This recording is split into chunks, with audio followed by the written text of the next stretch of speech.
the final word. The final word. Again.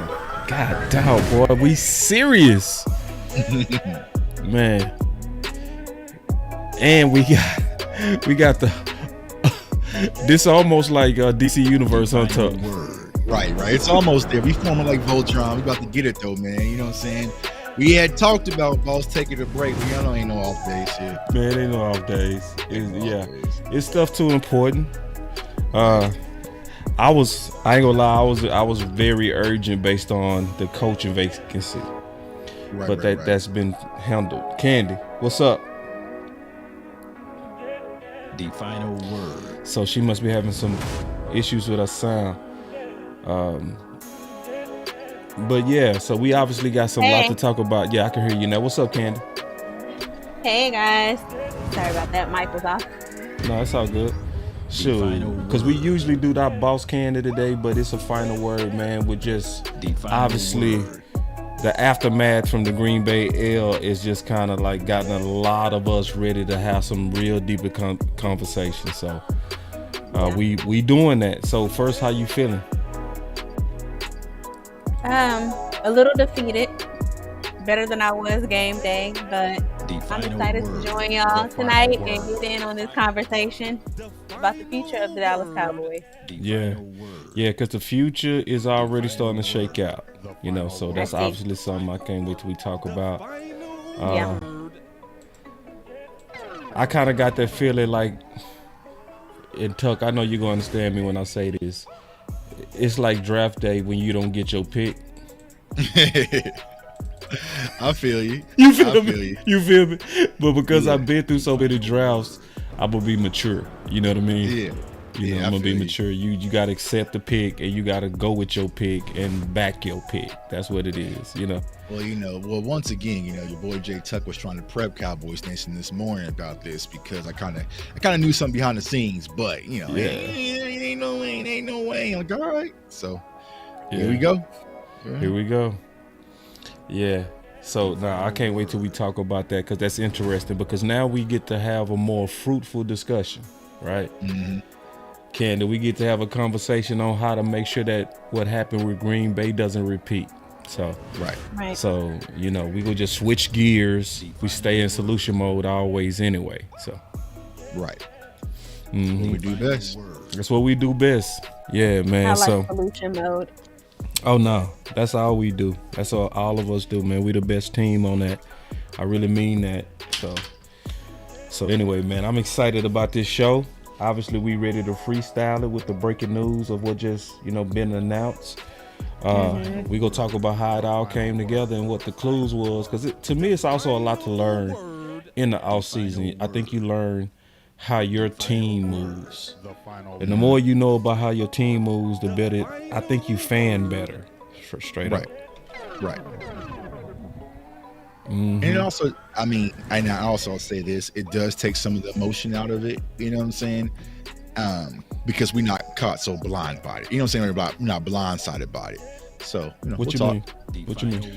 I mean, with the work that we do, you know what I'm saying? We don't have the same emotional impact as a regular fan who didn't see nothing coming. You know what I'm saying? Yes. So Well said, Tuck. Yeah. Well said. Facts. Yup. Yeah. It takes away that that emotion to it, man. It really does. Right. It really does, man. Great observation on that, bro. All right, so y'all already know. We gotta come down that tunnel. Here we go. Here we go. I just wanna run it up. Can we check or something? I've been really in the field, let up, yeah. That boy Law in the building. I've been really in the field, let her rush, I let He's saying he's on the road. Don't need no deals, I make the deal. Have to take it to well, get home, bro. I just wanna run it up. Yeah. We need you, Law. We need you, bro. We I need just you. wanna run it up. Count that too, count it up, count it up. Lately I just wanna run it up. Look, Tuck. Need the ones, I need them fives. Need them tens, I need that change. To the safe, got blues inside. it's all the same. I still sit and roll my chains. Take some losses when I play. Charge it to Short the dog, I feel you. I'm with T-Black, I'm with Raven now. I'm with Bay, yeah, I'm with Jay, yeah, I'm with Chuck now. That Here We Go don't hit the same. Size, now it's about loyalty. You switch sides off for the bag, and that's worth more to me. I mix Nike with designer, I experiment. You just rock what's on the shelf, and I'm not feeling it. Search for the one, but baby girl, it's nothing real as this. Can't trust a soul, I keep a hammer, call it too legit. I've been really in the field, love the rush, I love the feel. Lately, I just wanna run it up. Oh, we got Big in the building, man. Uh-oh. What's up, Big? My dog in the building, man. I gotta build you back into the show, bruh. I ain't had you built in. I'm gonna build you back. That is fine. I got you. We can hear you though. It's okay. You don't gotta see my face right now. You can hear me. You can hear me in the building. Big game. What's up, Candy? What's up, Boss Cowboys? What's up, my dog, J Tuck? What's up? What up with it? All right, so obviously we got the news of Mike McCarthy. We always kick it off with the elder, the OG, the guy with over 40,000 people following him over multiple platforms and channels. The guy who's one of the originators in the space, the Mr. Speak His Mind, and the person that everybody is now has one heartbeat with in terms of anger. It's popular to be mad now, Big. See, it's popular to be mad now, Big. So first we got to hear about you with this Mike McCarthy, dog. I can't hear you. Can you hear me? Yeah, it kicked in. Okay. I just caught heat my last show, but I'm gonna probably catch it again. I don't care. I seen this thing happen with Jason Garrett in 2018 when after we were like 3-5, we got Amari Cooper. We went on that run, went to the playoffs, beat Seattle, and then we went against the Rams. Remember, Chris Richard was the hot guy. Was he going to get a head coaching job? He was the hot man. The defense was looking good, and the Rams ran through us, stomped us, ran all over us. You didn't hear about Chris Richard no more. Jason Garrett had the lame duck status. He coached the next year. We missed the playoffs. He got fired, and Mike McCarthy came in. This looks eerily similar to me, 3 straight 12-win seasons. It's hard to replicate that, and after you just had that devastating loss, I'm sorry, y'all. I feel regression. I feel like this is going to be a down year. They're going to regress. Not going to, I think, more 8 to 10 wins. Possibly, may not make the playoffs. You're going to get fired, possibly, in my opinion, Mike McCarthy after this year. That's just my opinion on it. Yeah. I mean, what is it based on? Based on just what I said, you had 3 straight years of 12-5. These 12-5 seasons took a lot out of the Cowboys and the players, and the heartbreak that we had in 2021, 2022, and now this one was devastating. You have these 3 straight kind of playoff losses in this fashion, and all of a sudden you're going to come back one more year and have another good season, and then no, I'm sorry, I don't believe that. That's not the way the football gods work, in my opinion. So I don't see us going higher. I feel us taking a step back now. So let's go around the circle. Candy, how do you feel about the news of Mike McCarthy? I agree with Big Game James on that.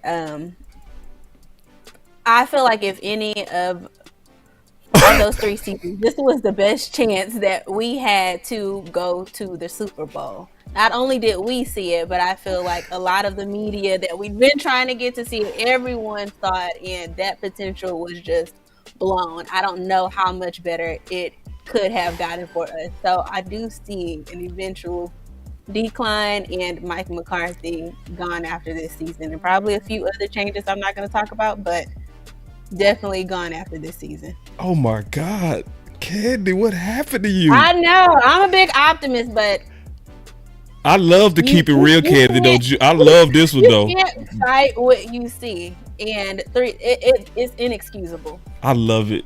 Everybody just keeping it real, but it's all right. So we got CFT. He getting his camera straight. Tuck, Yeah, man, my camera doing his own thing. Yeah, hopefully I ain't gonna say I ain't talked to Rome since the news broke, man. But I'm kind of feeling like Floyd, because I'm gonna have to box all of y'all by myself, man. Y'all tripping, bro. y'all tripping. Y'all tripping. No, y'all tripping. Y'all tripping. Start the fight, damn it! I want to see it. Let's go. Go ahead, fall for it, Tuck. Go ahead, fall for it. 3-12, 5 seasons, bro. We acting real brand new. That's not brand new. Yes, we are. We used that. What did Meek Mill say? We used to pray for times like this. Ooh. We get opportunities. Now, did things happen like we wanted to happen? Absolutely not. But Mike McCarthy has come in 12-5 off 3 playoff appearances, 1 playoff win. Think about last year. You had Dak Prescott missing a multitude of different games. You lost Terrence Steele. You lost Tyron Smith, and still went to the playoffs and won on the road, something we haven't done since the 90s, never beat Tom Brady. Like, Mike McCarthy is starting to build a foundation. Now, a lot of people had a lot of question marks about him taking over the play calling. Me and Boss Cowboy were sitting here taking all the bullets about Mike McCarthy's offense. And then what happened? He turned things around, had one of the top producing offenses, managed the time of possession, put up points, did everything that he said he was going to do. Did he show up in the playoffs? Absolutely not. But, bro, 48 points. I was out there. They got the ball out the gate. They got the ball at the gate. What responsibility does Dan Quinn get, y'all? You're right. I'm not moving away from that. And I'm not even saying I don't like McCarthy, dog. I'm not even saying I don't like McCarthy. It's just I feel like after you had these type of seasons, there's gonna be some regression, dog. Yeah, bring it back. There's gonna be some. That's my dog. He back. He back.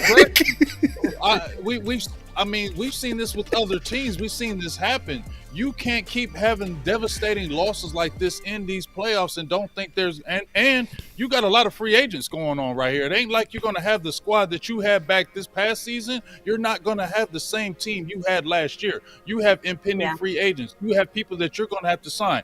You know, Micah and CD are up, but you got other little small free agent guys that what are you going to do with that? Your draft picks, things of that nature. All those things coming back, you've got to address those. And I just feel like with what we have going into the next year, you're going to see some regression because of everything that you went to these 3 years and the disappointment. It's bound to happen in my opinion. And I'm not saying I hate Mike McCarthy. Yeah, I just think that the guys that you mentioned there were replaceable. I was planning on replacing them anyway. You know what I'm saying? We were talking about Tyron Smith and Tony Pollard and some of those guys. Are they going to replace them though, big dog? They're going to keep him again. Man, probably Tyron. You know what I'm saying? But you know they're going to let him do the Sean Lee thing. Yeah. You know what I'm saying? They probably will. But like I'm saying, for the most part, the core is in foundation. You know what I'm saying? You're gonna have Dak Prescott, who's going to get the extension. So for all y'all who wanting to move on from Dak, you know what I'm saying? Spoiler alert, that's about to happen. You're gonna have Mike, you're gonna have CD, right? You got Jake Ferguson starting to emerge, you got your young Tyler Smith, so you got your young core, then you get Diggs back. You know what I'm saying? Now you got Deron Bland, then you get Overshawn back. Now we sprinkle a better draft class on top of that, and then maybe you make some more moves and be a little bit more aggressive in free agency. We are right back in contention. Look at the schedule for next year, y'all. It's light again. You know what I'm saying? It's light again. You know what I'm saying? But we can't get hyped over that no more, J Tuck. I can't get hyped over that because it's a light schedule. And because you're telling me there's more free agents out there we might get. Do we know just because they did it this past season they put a lot of their chips in the table? You know these Joneses, right? They pushed a lot of these chips in the tables this year. They kept some chips in their back pocket. But they pushed a few out there, though. They pushed a few out there for Mike McCarthy. He pushed that agenda to get Kellen Moore out of here. And remember, boss, I said last year on this show, 1 year ago, I said, boss, when Kellen Moore is gone and it's just Dak and Mike McCarthy this year, there ain't no excuses. And what did you tell me? I don't remember. Yeah, you did. He said, nope, ain't going to be no excuses. I'll bring that video back. He said, and I'm not busting you out. I'm not busting you out, boss. I'm not. I stand with it, too, because, you know, it ain't no excuse. You know what I'm saying? Yeah. But we all agree that this is the first year we're really getting Mike McCarthy under full control, right? But he playing scary, though, dog. He shouldn't have did that. That's 3 years, fam. But he's a veteran. I don't understand. Hold on, let me wait before y'all fight. Before y'all continue this fight, because I'm liking the fight. I'm loving the fight. We got CFT up in here. We never even introduced CFT yet, so let me play this as a small segue. and then we go get my boy here. Listen to this.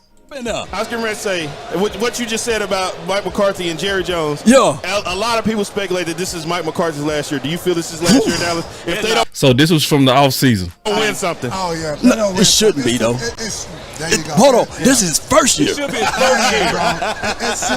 if they let him run the offense. There we go. Man. Y'all hear it. But the team don't win. Guess who goes first? It's the head coach. Yeah. He goes first. It show you life ain't fair, because to be honest, how can somebody have a OC that didn't believe in your philosophy, but now this is your last year, but right. they put Kellen Moore with Mike McCarthy. I think they need to reclaim Mike McCarthy's time.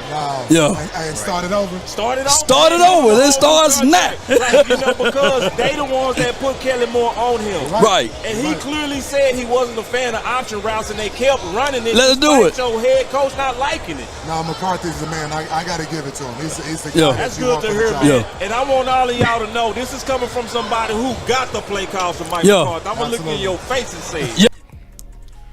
Okay, boss. No, listen.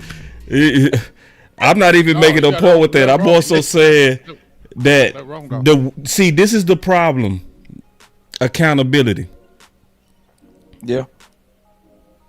Accountability is the problem. Like, for instance, we were saying that he was likely gone. Eagles player down there. Yeah, that was a mistake. I hit the wrong button.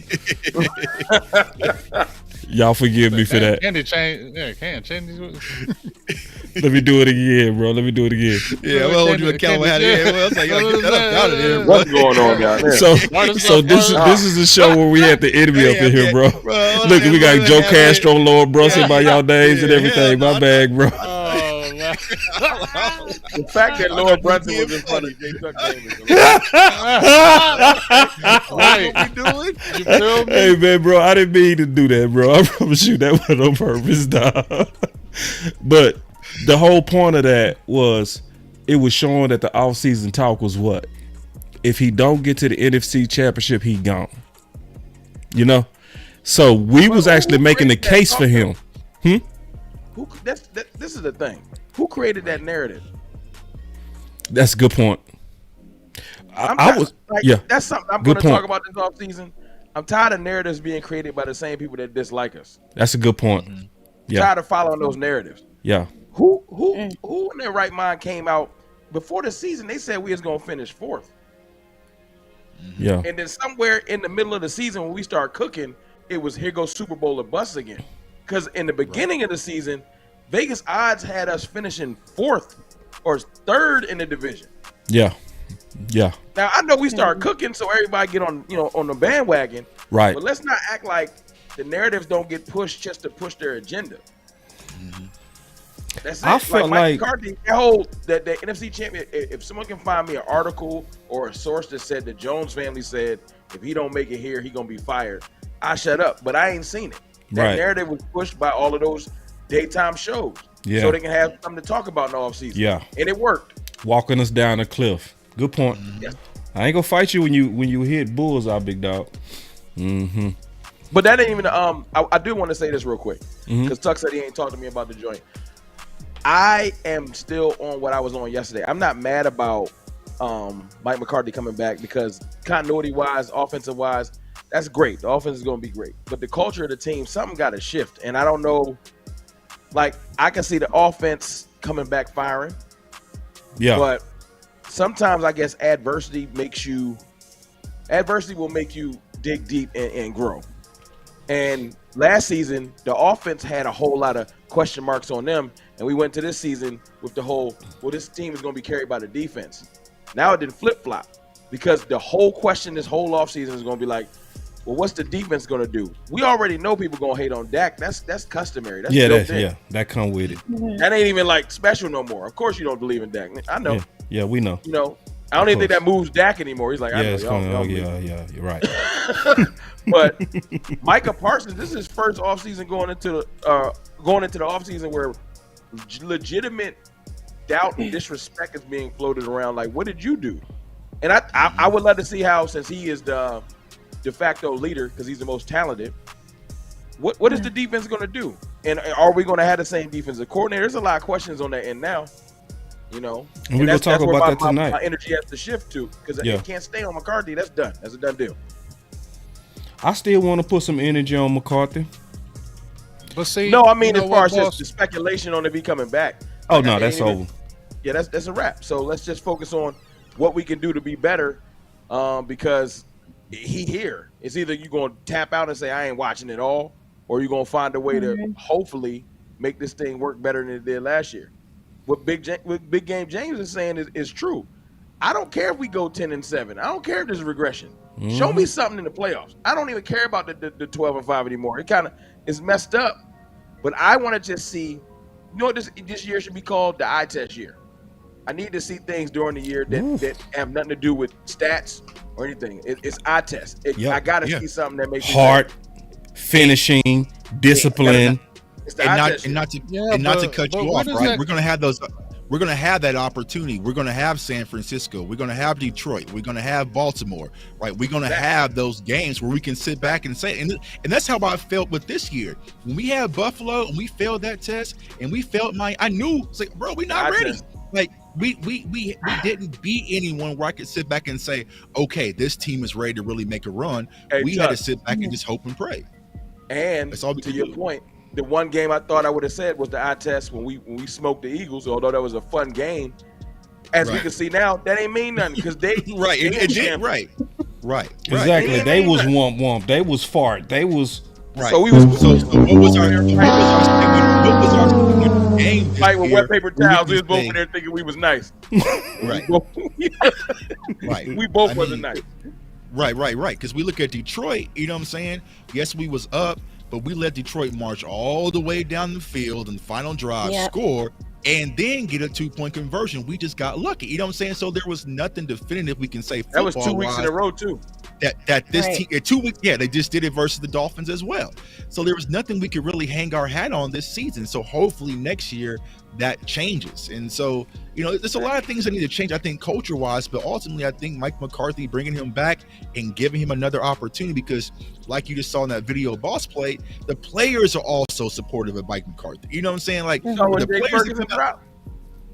the players to come out and say this is the most comfortable I ever felt in his office, you know what I'm saying? Like they're speaking highly about it. So Fergie put the Mini-Men video up. I got some for everybody, man, because I think this is gonna be a fruitful exercise. Are y'all ready? Let's get it. We're ready. Because I was gonna do this. I was preparing to fight my boy Big Game James, but we ain't even got to fight no more. James ain't listening to us. James, you was gonna lose that fight with Belichick. Nobody knows now. Nobody knows now. Nobody knows. You definitely was gonna lose that one. I have full ammunition ready for you. Listen, I was preparing to fight you too. So we ain't got, good. And I know exactly where to hit you, man. I know exactly where to hit you, bro. And I know where to hit you. Look how spicy you on me, bro. I'm still your friend, dog. Are we friends or what? Are we still friends up in this motherfucker? I'm just tired of. It's always something else in Dallas, man. We just got nothing but excuses. Let's just keep it real. It's always something else. Oh well, guess what? Because before Jason Garrett was this. I'm now listen. I want y'all to hear me because I'm not throwing this on Dak, but it's always something that's always something. You get what I'm saying here in Dallas? It's something to make the something, and that's why the something didn't happen. It's always a buck of excuses here instead of it just really being what it is. You get what I'm saying? What it is these Jones still control everything up in this piece. Right. Y'all understand that? But Big, they are the ones. Big, I got your back. Okay, I want to. But you're right. But I want to finish it. Yeah, go ahead. I want to finish first. Go ahead.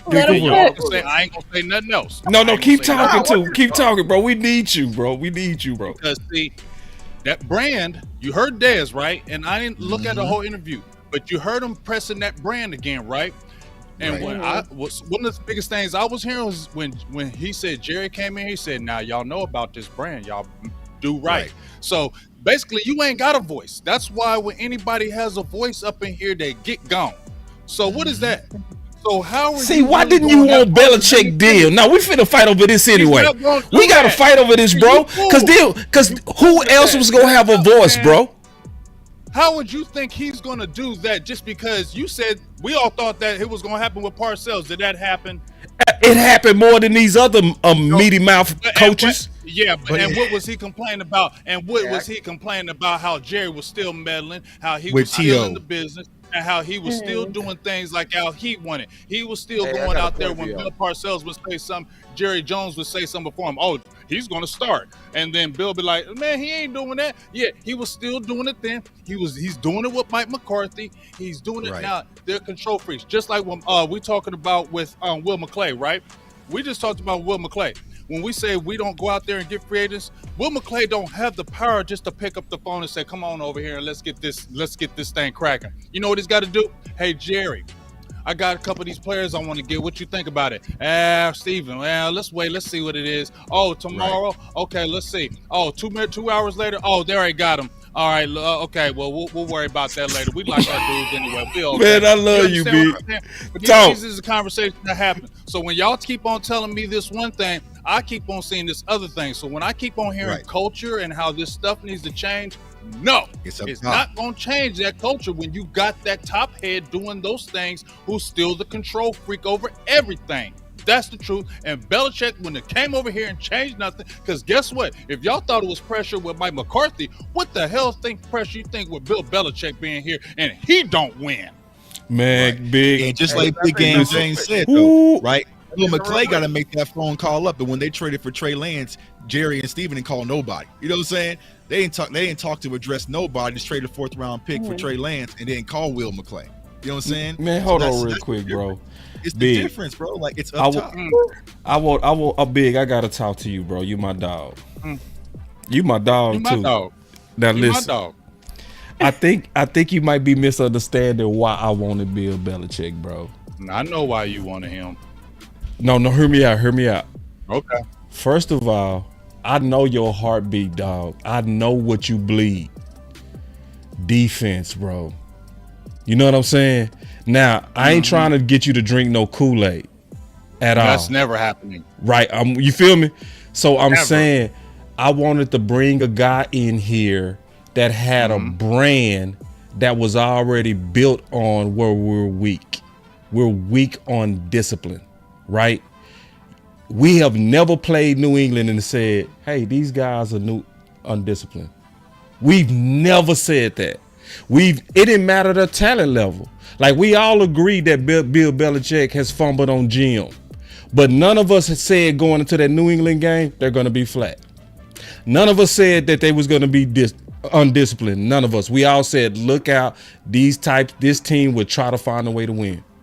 So anyway, did you see what I said? Did you see what I sent you though, boss? Did you see what I sent you though, boss? I just wanted to say that thing I sent you when you were telling me about that. Remember what I told you when Bill Belichick left the Browns and he came over to the Patriots? What happened? Kraft gave him full control from day one. Right. So that's a big difference. Yeah. That ain't happening. I don't care how happy. It shouldn't happen here. It shouldn't happen. But what I'm saying is, you want a guy who goes out and is not great in drafts, so you still gonna have McClay thing. I don't know if that dynamic would work. And then you talking about he loved getting free agents, and that ain't gonna work because Dallas don't do that free agent type thing. And that's where Bill made his lifeline. And I don't care what you tell me, he without Tom Brady was 2-8. When Tom Brady left, Tom Brady kept. Oh, we not gonna do that. We not gonna even do that, bro. We not gonna do that. No, we ain't gonna do it. We not gonna act like Tom Brady just made Belichick. We not gonna do that. Well, we gonna say when he came over to the Patriots is when did Brady get there? About the same time he did. No, the difference is this, because we know the details of this. We know the details of this. We know Brady was nothing but a game manager when they got their first 2 championships. They won those things on defense. Was the AFC East good? It ain't about that. I'm talking about the championships. Not that. Yeah, his road was easier. He dominated his road, but when he got to them playoffs, he also dominated there. So he was dominating everywhere. But anyway, I ain't gonna argue about somebody that ain't gonna happen. So let's get to the fruitful thing. Whose decision was it to get rid of say something real quick? That was Belichick. Hold on real quick. Ron got something on his heart. Then we go get to Nah, I just wanted to say this, man. We gotta stop acting like all them coaches wanted to come here. Right. At the end of the day, Bill Belichick and Vrabel, let's not act like they might not have made a call or two and they was like, I'm not coming there. Right. Like Jim Harbaugh probably laughed like, come on, y'all. Like, they know what we know. They know what the Joneses is about. Right. That's why Bill Belichick was meeting with the Falcons. He trying to go somewhere where you gonna have that control that big is talking. You right. Control. Right. So man, y'all know I researched this greatly, bro. Bill Belichick wanted to be in Dallas. I'm certain. Nah, dog. I don't know. Listen, I did a 3-hour show on it, bro. I can show y'all the evidence right now, bro. I can show you. I could completely prove it. Because if that's the case, then Jerry should have stepped on out there and did that, but he didn't do it. They not doing it. I don't. Yeah. And to Rome's point, and I'm gonna say this. I'm gonna be quiet. To Rome's point, everybody want to act like everybody want to run to Dallas. No, see, everybody ain't running players to Dallas don't no respect more. Us and players don't respect Dallas. That's why they be talking that trash. And players don't, because see, we got this attitude like we still the Cowboys of old. The players still have it. Whether you believe it or not, they still have that little attitude that we are the Cowboys of old, and they can walk around and feel like, oh, we just walk around and say, yeah, we're going to beat you and it sounds good. But them other teams are taking it very personal whenever they play us. Our team doesn't match that energy. We don't match that energy. And that is the problem. And that starts from the head coach on down. Your coaching supposed to already get you there, right? And then your leaders are supposed to do that. Our leaders don't do that when it's time to do it.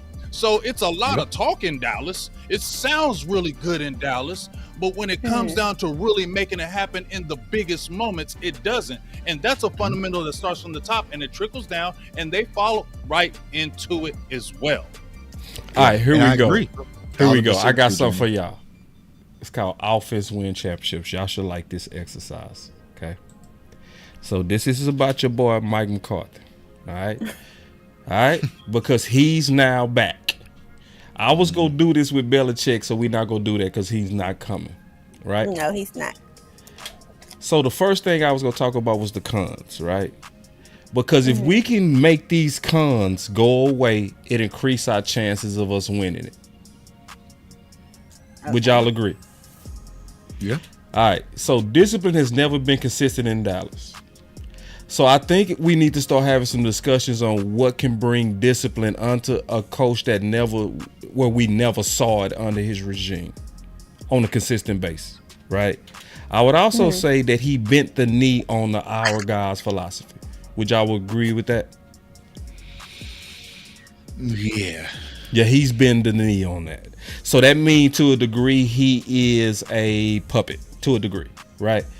And then allowed the under targeting of Amari. Then I would also say he's horrible at managing against momentum. Not just bad, horrible, right? So when it start getting away from him, he doesn't bring it back. Then his kids act out in big moments, right? 2021, what did we do against San Fran? All those penalties, y'all remember that? Similar to what we did Sunday, right? All the kids was acting out. Dak and CeeDee Lamb arguing in the second series. What in the hell was going on? You know what I mean? So it's like, to me, we got to attack these cons if we go increase our chances when we running it back. So then I also feel like there's no fear of Mike McCarthy. I know that they respect him, like him. He's a player's coach, but they don't fear him. The indication in that is based on the consistent lack of discipline, and it's consistent. So the pros, common sense is king. Open door policy. We witnessed that many times. We can say he's a quarterback whisperer, a closer. He closes out games well. A player's coach, low ego, media intelligence, political master in Dallas, proven staff. That's a big bonus. That's a huge bonus and a plus to Mike McCarthy that we can't. Offensive side, proven staff. Yes. Yeah. I'm out on deep. I like his defensive staff, some of it. Hey man, the Quinn can go and get him another job. It's cool. And then the Super Bowl winner. My goal with talking to the Final Word crew is to clean up the left side and strengthen the right side. I'm gonna start with you, Tuck. Go to you, Candy. Let's talk about it. All right, so what we're going to talk about this. The first one, the discipline has never been consistent in Dallas. Whatever you want to talk about. Yeah, well, I just think, when it comes to the penalties, that's just been something they've been talking about for years. I mean, since he's got here, but I don't know how do you fix that at the NFL level. I mean, because if Tyler Smith is holding, you can't bench Tyler Smith. You see what I'm saying? Mm-hmm. And so I think maybe it's just a coaching standpoint, but he's tried to do different things. I know he's brought in, different officials during practices and camp and all sorts of stuff. So when it comes to that type of discipline, I don't really see it on the offensive side. I see it more on the defensive side than I do on the offensive side. You know what I'm saying? I see the jumping off sides. I see the Sam Williams, the hits and all that sorts of going on. It's just one of those things where, like, offensively, I mean, there's some types of, discipline things, but I don't know how you really fix that, a holding call on Tyler Smith or Tyron on the occasion. So I don't know. I got some ideas on fixing that. And that's one of the reasons why I wanted Bellichick. See, Bellichick is a strict, disciplined person. And what he does is he uses everything from an accountability standpoint to also translate to the field. So that's why he's no nonsense on everything. And I think, and I'm being honest, I really feel, shout out to Foster King, man, in the building, man, real quick. I want to say that real quick, man. You killed the show yesterday also. So it's like I would want to see him show more. I would want to see him punish people like Sam Williams, right? Like, we know under Belichick, Sam Williams wouldn't be getting no tick.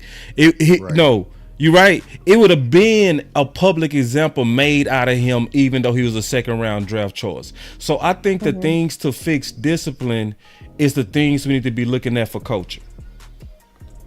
But the crazy thing, though, to Tuck's point, and that's what I'm seeing, is a lot of the disciplinary stuff that's been happening is not on the offensive side of the ball. It's mainly on defense, and sometimes it's bones. You know what I'm saying? The discipline, Mike McCarthy likes to let his generals do their thing. So he almost I feel like he's very hands-off on the defense. And maybe that's his problem. Right. But I would agree. I would call it a problem. Javon Curse and all of them guys, like, lining up offsides and the unnecessary roughness penalties and, getting too emotional, and some of that stuff should be reeled in by Dan Quinn. Dan Quinn is very, very, very, he's like more X's and O's, but he's not even down on the sidelines. It's a disconnect with him and his players. What are you gonna do? Call down? Hey man, get Curse on the phone. Like, it's one of those things where I need some more hands on with our defense, because it's. I know y'all seen the stat earlier where it's a regression going on that end, where we've gotten slightly worse every year, and the magic didn't worn off. I don't see it no more. I'm done. But I know that's another discussion. I'm just saying, I feel like disciplinary wise, I feel like it's more on Quinn than it was on McCarthy wise, because Quinn runs the defense. And I feel like when it comes to Dan Quinn, like, this man got damn near 80 head coaching job interviews. You know what I'm saying? So how much, I feel like you said, Ron, like Mike McCarthy, like, bro, you handle the defense. Like, that's why I brought you in to replace Mike Nolan, is to be able to run your defense the way that you've done. And when it works, it works. You know what I'm saying? But I just think when it comes to discipline, it's just situational. I don't see a situation where you could bench a Tyler Smith or bench a Tyron. You know what I'm saying? Like, the smaller players like a Sam Williams, that's easy. You know what I'm saying? You can bench Kelvin Joseph or something like that. You know what I'm saying? But the main guys who are messing up and throughout the core of the game, you really can't make an example out of. You know what I'm saying? But my point is team discipline, because it's his team. You see what I'm saying? Mm-hmm. So it's the team. It's still under your umbrella, whether it's the offense or the defense. You know what I'm saying? And it's all under you. And it's been under you. We've been having issues with you. So what Rome said, do you delegate too much? Like Foots was saying that yesterday, like where he made, I'm finna call you 2 Foots, where he made a hell of a point that, like, Bellichick also coached the hell out of his coaches. Everybody was accountable, not just his offense. Mm-hmm. I agree. And I think that goes a little bit to your point, boss, about the players not fearing McCarthy. Yep. If you can't discipline your players during the game, then they have to fear something. If I can't pull you out during the game, then you have to fear, some type of disciplinary action later on or possibly in the next game. So maybe the possible solution is having a coach that they do fear. Now, obviously, that's not going to happen right now. McCarthy's coming back. So I don't know exactly what the solution is, but more hands-on. I can't remember which one of you guys mentioned it, but more hands-on definitely. And Curse is one of the players that I was going to bring up for an example. We know that he does pull a lot of penalties. So what do you do in those situations? How do you stop a player who obviously knows, like, hey, you're getting unnecessary penalties for your game, and you're getting unnecessary penalties, right? And over and over. How do you get through to a player who seemingly is just going based off of emotion? You're dragging all of these penalties, pulling all of these penalties against the team, and it's just off of your emotion. It's not because you were going hard in the play. You're just playing emotional, and you're costing us yards in the game. Yeah, I'm finna call Foots real quick. If that okay? Just real quick. Yeah, go ahead. Yeah. All right. Because he said he had something he wanted to add to the show. I'm calling you now, Foots. Your call has been forwarded to voicemail. Uh-oh. The person... No. I was going to say, the only player I have ever seen Mike McCarthy show discipline to was Ridgeway. Remember when we kicked Ridgeway out the practice for throwing a punch? That's what I'm saying, bro. You feel me, Tuck? Is that enough? His kids act up. Yo. All right, Foots, we got you. Just, I don't want to hijack the show, fellas. You good, bro? What's up? What's up, boss? Man, shout out to y'all good, man. I don't know who can all hear me or everybody can hear you. Yeah, you good. Well, I don't know if I can hear them. You can't. Okay, but let me just say this, bro. I'm utterly disgusted with the fan base, bro, and honestly, some of the players, because my problem is this, right? We talked about it for 2 hours last night about the coaching staff and, the devotion, honestly, to mediocrity. And as I slept with it and I sat on it, boss, I really thought about something. Mm-hmm. The players want McCarthy back because he doesn't push them. They're not disciplined. And so, like, you always like the cool teacher, but you remember your hardest teacher. Like, and it's so sad because I now see players tweeting, and to some people this don't mean nothing, but to me, I look at everything. So now players are tweeting. I've seen a few players tweet, "Oh, McCarthy's back, running back." I'm like, bro, y'all was just down 27-7 at halftime to a 9-8 team. Bruh. What are we doing? Let me ask you a question real quick, boss. And I know everybody's not Kobe. Do you think for 1 second after Kobe got his brains blown out in a game, he'd be on Twitter at all? Like, what are we doing? I know these kids, they're not built like that, but my point is, this is why we sorry. This is why at moments we shrink. It's awful. There's no way that I would even show my face after the performance. The whole team. Do my exit interview, figure out a way to get better, figure out a way to get more discipline. Shut up. Instead, it's I see y'all at OTA. Running back a meme of Mike McCarthy dancing. What are we doing? And like, my thing is, boss, the fans do deserve better. You deserve better. I do. The folks who cover this team deserve better. Like, and this is what I've all, and I'm gonna let it. My 2 minutes is almost up. My rant's almost up. You good, bro? No. This is my last point, and seriously, I've always said this. It's literally better. I'm telling you. Remember that I told you this. It's better to be, and people they won't understand this part. It's better to be 3 and whatever. It's better to be what the Texans were last year, where you can make wholesale changes, than to be 9-8, 7-9, 12-5, lose a playoff game, whatever those, you know what I mean? That cycle. Because what happens is you'll keep saying, well, I can clean up some things. It's like you could take out some of the trash, and then you could sweep some stuff under the microwave. Under the refrigerator. You get what I'm saying to you? You can take out a few things, but then you'll be able to sweep a couple things. You'll say, oh, well, the DC. It's at the top. And you have to literally have to come in and you got to remove the floor. You get what I'm saying to you, boss? Man. And the problem is that told me right there, I swear to God, boss, that told me right there, players coming out, oh man, Mike, let's run it back. How can you run this back? We just sat for an hour and said, yo, did we not just realize we were down 27-7 at halftime? Boss, were we all watching the same thing and just like 3 days later we forget? Come on. Right. 20, everybody in the chat, just type 27-7. We were down 27-7 at halftime. I'm utterly embarrassed. I'm in the house by myself. I'm still sick. Embarrassed. I'm still sick. I'm still sick, bro. Hey, Foots, you know how you put on a brave face, but you don't mean it? Come on. Yeah. Like, what? How can you really come to Twitter as a player? I'm a fan. I follow the team. I do content. How can I come? I can't lie to the people who subscribe to me. I'm not built like that. I actually felt Tuck what he felt when he like, I can't give you guys fake content. I don't know how to do that. Bruh.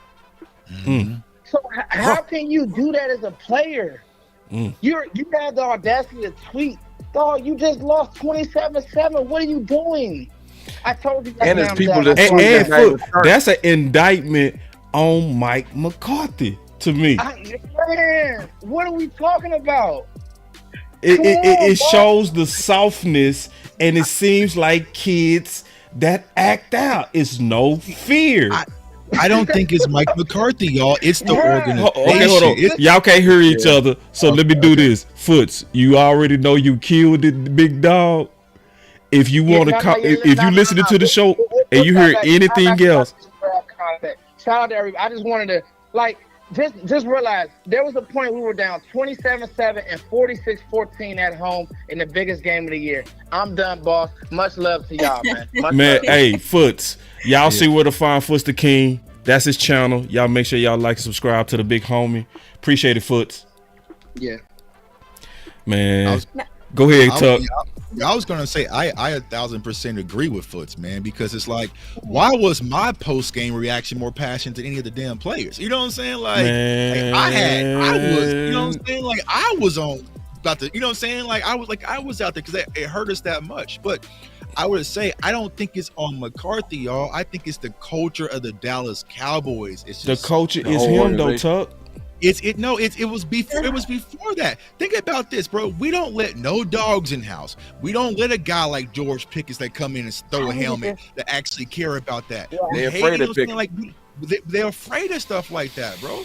You know what I'm saying? It's the culture, and going back to what you said with this brand, it's very corporate. And I know a lot of fans get upset at me. It was with the fan base. The fan base was soft on Sunday, bro. Like everybody was in there. You was there, Candace. Everybody was just sitting down, having a good old time, just ready to come and party and relax. And I was like, nah, bro, what are we doing? It's just this country club corporate environment, just come out there and have a good time. And that is the foundation that this whole Dallas Cowboys team has set. We don't have an identity as a fan base, as a culture. You know what I'm saying? We don't. And you hear so many players. I remember when I interviewed Cheeto when he went to the Bengals in the Super Bowl, he talked about the difference of being in Cincinnati. He says it's all work. I can just go there, do my job. We don't have the best of everything. It's like, and so many players say that when they leave in Dallas. It's this corporate, golf clapping, blue collar, you know what I'm saying, white collar kind of culture that is set, and it just reeks into our players. They got Italian leather seats to go watch film in. They got, you know what I'm saying, they got all, it's just, it doesn't breed toughness. Nothing about this team breeds toughness. So that's why the Green Bay Packers are able to come into AT&T as a neutral stadium and talk about punch us in the mouth and did exactly what they said they're going to do. This is the thing, though. I'm sorry, Candy. I just want to say this thing right quick. This is the thing, though. Where is this changing? We keep saying this. Where is it? Just listening to this goes into what I've been saying. And if you say something to these players, and I've been watching the responses, me and you've been talking about this stuff with the players when they've been saying, I got time. Oh, yeah, I jumped right on that when they said they had time. I jumped right in that. Go. And That's my boy. I asked 2 good questions to Nashawn Wright and Rico Dowdell. I asked you 2 good football questions. I didn't get those answers. But you know what they did answer? They answered people who were hating on them and talking trash and saying illogical things. Don't answer them. You answering that hate. No, answer the real people that's asking you real questions. Y'all deflecting from them. You want to answer them crazy people that ain't got nothing to do, or somebody said, well, how you like playing with Dallas? Oh, it's been a great experience. No, we don't want to hear none of that. You said you had time today, so I want to give you some time today. Now answer these questions. James. Now, hold up, Ron. Hold up. Now I'm on your side. I just want to say something. No. Go ahead. I'm just saying, because see, when we ask you players something, y'all get in your feelings. See, and you say you got time today, but then y'all want to get mad when we say stuff like on these shows and say, oh, we don't know football. Anytime somebody get critical of a player, we ain't played, so we don't know nothing. We had to have the play to be able to know something. I played a little bit and I coach, so I'm going to jump in that category. I don't know it all, but I can say something to y'all. But every time we talk to y'all get soft. I ain't going to call you soft, but y'all get sensitive.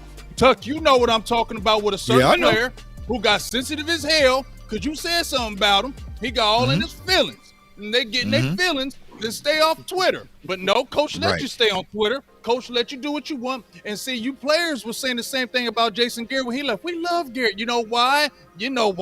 Because it was easy over there too. And now you got Mike McCarthy, and it's easy. It's not. Even though you work, Mike don't go hard on us. You feel me? Mike don't go hard on us. He that good parent. Foot said it the best. Foot said it. Everybody like the cool teacher, but everybody remember that.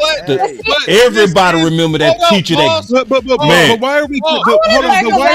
Listen, this is what the Joneses want.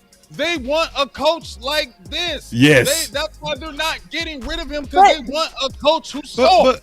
But y'all, why are we just saying? Hold on, why are we just saying McCarthy's name? Why are we saying Dan? Right, I want to circle back to because he the head got Tuck. Can we circle back really quick to what Tuck was saying about McCarthy? Order in the court. Let me get order first. Let me get order. First, Rome was next. Rome was next. Look, I was just saying this. It's crazy how then you can. I'm sorry. Ain't doing a lot of the contributing. Okay.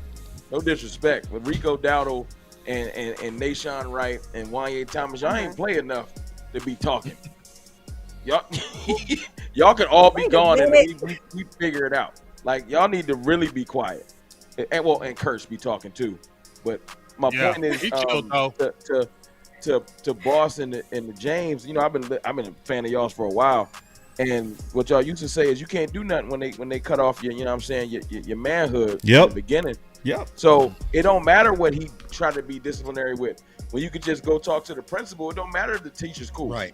You could just go talk to Jerry or to Steven. It don't matter what Mike say. Get off Twitter. Jerry said I can get on Twitter, so I don't care what you talking about. Right. And that's our problem. They all know that ahead of time. That's why it keeps on happening. Candy. Facts. That's it. Facts. I was gonna circle back to what Jay Tuck was saying. One, about the game being completely dead. He is not lying. From the beginning, something was off on the field and in the stadium. The fans were dead. I went to the game last year in Tampa. Way better energy there, but the fans were so dead in the stadium. The players weren't hype. I couldn't tell that it was a playoff game. It seemed like something was off from the very beginning. And going back to what he said about McCarthy, you can't blame McCarthy. I personally agree with that. These are grown men. You either have it or you don't. And like, hell no! Wait! I think Big Game James said that You gotta blame Mike. Hell no, he the leader. He the man. Let me finish. You can. These are grown men. Like, okay, blame McCarthy for his part in things, but a leader is a leader at the end of the day. No one has to come and tell you how to be a leader on the sideline. I saw, and maybe just from my side of the field, I saw nobody getting up and getting in other people's. They never do. Like, hey, we need to get it together. But like you said, they took all of the passionate players. They didn't want that. They didn't want the Dezes and sometimes, well, not so much Romo, but they didn't want those type of players getting hype on the sideline, getting pissed off on the sideline. That's true. We don't want coaches like that either. Yep. I didn't see that. We don't like coaches like that either. Right. I didn't see that at all on the sideline. And to me, that's a problem. Everybody's sitting on the sideline, chilling, just taking the L at home during a playoff game. It didn't look right. And I did not like that we had no passion on the sidelines. Everybody seemed to be okay with just sitting there taking that L. And then the last thing, dang, what's up? What's going on? Spite on you or something? What's it?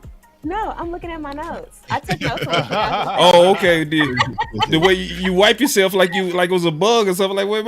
No, I would look down like, okay, my notes. But I think that. So was you my didn't do that last point. smooth. That wasn't smooth. You got to get smooth with that. No. Oh, okay. I got to get smooth with Yeah, because it was kind of too obvious. I'm so sorry. Excuse me. But back Let to her my cook, point, man. I don't think that you can blame. I be hating on McCarthy Canada. Y'all know that, man. I don't think that you can blame McCarthy for the lack of passion in the players, and I say that I because blame the hell out of McCarthy for the lack of passion. A leader, no. A leader. No. If you are a leader on the sidelines, you are a leader on the sidelines. No one has to. McCarthy shouldn't have to go and say, "Hey, you need to go get on your teammates. What's happening?" No, that shouldn't be you. You talk about dog all the time. They boy. feed Where's off the dog him. and the players? They feed. No, boss. It's right after Washington. Remember, Dak was like, "Oh, I'm not going to celebrate. You know, I'm after." Like they knew that was at stake. What happened was, y'all really want to know what happened? Tell them what happened. Go ahead, tell them. What happened. Zoom my screen right now. Wait. Before you go, let me zoom you all the way in. I'm gonna put your nameplate on there and everything. Let's go. Yeah. See, what happened was, I'm going to tell y'all what happened, Cowboys Nation. Everybody sat back and pumped this team up with this fairy tale that they can't be touched at home. Yep. They're 16-0 at home. Yep. And when they play at home, we can hear all the... Here we go. We can hear everything. And our offense is going to be clicking all cylinders because if you look at the analytics, they play much better at home. And they're a number 2 seed. And they got 2 home games. And Green Bay is... So the players We ate the relax. cheese. Yeah, the players relaxed. They started setting up victory parties on Sunday night because they felt like, hey, Green Bay is coming in and we about to smoke these boys easily. And they were starting to look ahead of the next week's opponent and everything. And they got caught with their pants down. Now, could that be on Mike McCarthy? Yeah, I think that's on Mike McCarthy. But you have veterans in Zach Martin. You have Tyron Smith. You have Dak Prescott. You have DeMarcus Lawrence. Your leaders should have had this team reeled in, period. You know what I'm saying? So everyone gets a little piece of it. Everyone, we was at the event, right? We was at the event. West Coast asked them, do you guys want defense on the field first? They're like, nah, yeah, we want defense on the field first. When you got your opportunity on the coin flip, they drove it right down your throat. You have an unnatural allegiance. Here's the thing, though, Tuck. Look at this. Uh-oh. I told y'all that boy was coming in the building. Let me play it one more time. You having an unnatural allegiance to losers is not like it. Man, allegiance is an understatement, bro. Yeah, man. Appreciate everybody, man. Hey, the Dallas Cowboys, man, this is culture. Yep. Right? I just got a phone with Jesse Holly, and he was talking about, hey, this is what it is, 53-man brand. You know, everybody got their own individual brand. 53-man brand. Everybody's not willing to stand tall with each other. So that's the issue there. And unfortunately, that's been the issue with the Dallas Cowboys because they follow suit. Remember this, man. People say that you become the identity of your coach. Yep. Well, we became the identity of not our coach, but of Jerry Jones. We all of our players act like Jerry, right? You know, and when you start to think of it, Jerry is the true leader. He is the voice. And granted, I give you guys this. Mike McCarthy, he is a step up above, dare I say, Jason Garrett. And we can clearly see that. He's a better version than Jason Garrett. 12-5, 12-5, 12-5. That's a whole lot better than 8-8, 8-8. But we got a culture situation. Discipline. Right. You can't win when you're not disciplined. And it's not just with the penalties and the flags. It's like, do you have to shoot through a gap? Do you have foresight? Would you come down and field? Those things, that unflaggable discipline are issues. Sam Williams with all of those penalties, 6 of them, all on special teams. You don't mean to tell me nobody can sit him down? And even when we start talking about linebackers, I can say this. Sam Williams, Armstrong, Fowler, Law, we got edges. We know for sure that Parsons is heads and shoulders and beyond, light years ahead of Damone Clark. Why in the hell we would put a weak side linebacker at the mic? And we have another dude that's 205 pounds, Marquise Bell, playing safety, but he's a linebacker, you know? So it's crazy, man. That's discipline. You can't win with an undisciplined team. And like we all say, you can't pick a fight when everybody's doing bad. Your offense is doing bad. Your defense is doing bad. Your special team is doing bad. That goes under coaching. It goes under Mike McCarthy. You saw the more and more passion that we've seen in this past game that on this L was from a guy who coached in the 90s, Jimmy Johnson.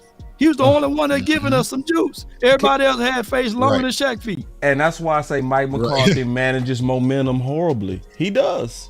When the momentum is getting away, he's not an emotional leader. That is a part of your leadership trait that you should look for in a coach. You should look for a coach who has that style that people want to follow and that can stop the tidal wave. He doesn't have it. That's something hopefully we can talk about, maybe ways for him to get it. But if I'm looking at him and I'm diagnosing him right now, he does not have it. Right. Law, can I try to get to a solution real quick? I want to try to get to some good solutions that can make us, because I think we got a clue already, y'all. I want to go around the circle and talk about this. Appreciate everybody. Can you break down West Coast offense juxtaposed to when Dak Prescott was playing in the offense last year? Mike McCarthy said, "I don't like those stop routes. I don't like those option routes. I don't like that." Can you break? And then they continue to do that. Something that he said he didn't like. So can you break it down? I can. You good? That's fired. Yeah, that's fired, boy. I try to be. You know. Hey, when I went to Green Bay, man, the thing I saw was McCarthy getting the ball out. He got the ball out. So the West Coast offense is very intriguing to me. They do their thing. And guess what? You got to be very smart at that quarterback. Okay. One thing Aaron Rodgers is very smart. Oh, yeah, he's smart now. And we didn't touch the field often.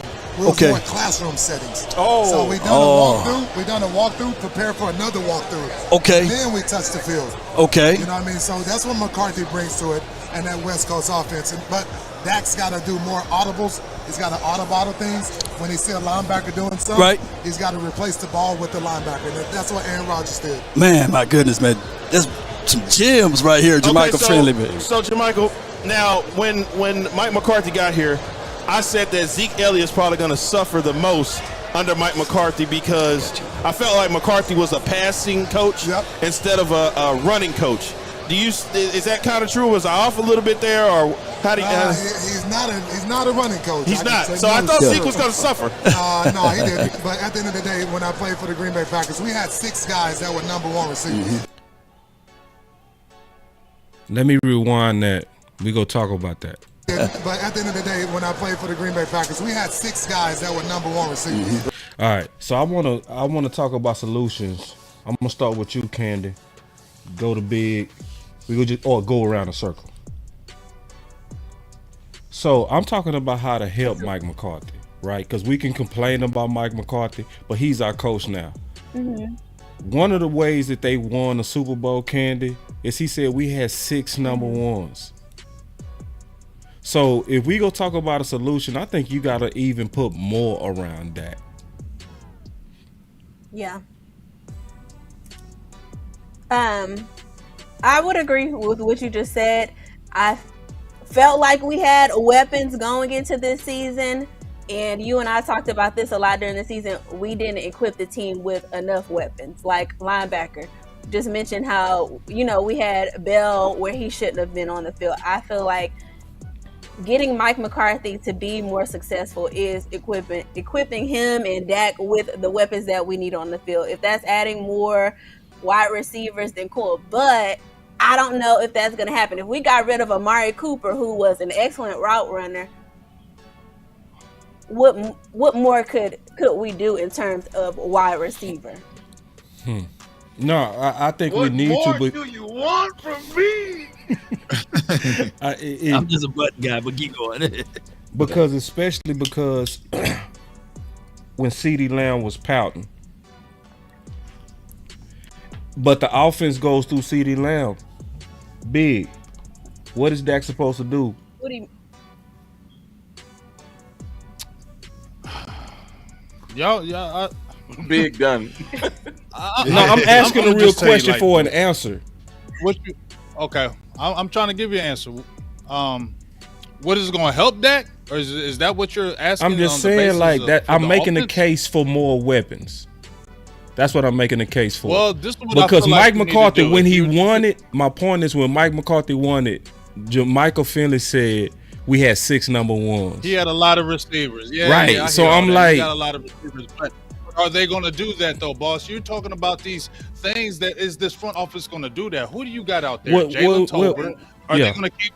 Hold up. Are they going to get rid of Michael Gallup? Probably, because that's a big cap number now, right? Yep. Okay, and then you got the one kid, Jalen Brooks. You're going to have to draft a couple more receivers. You got that's the what kid I'm saying. Martavius Bryant, and spread it out and use that more.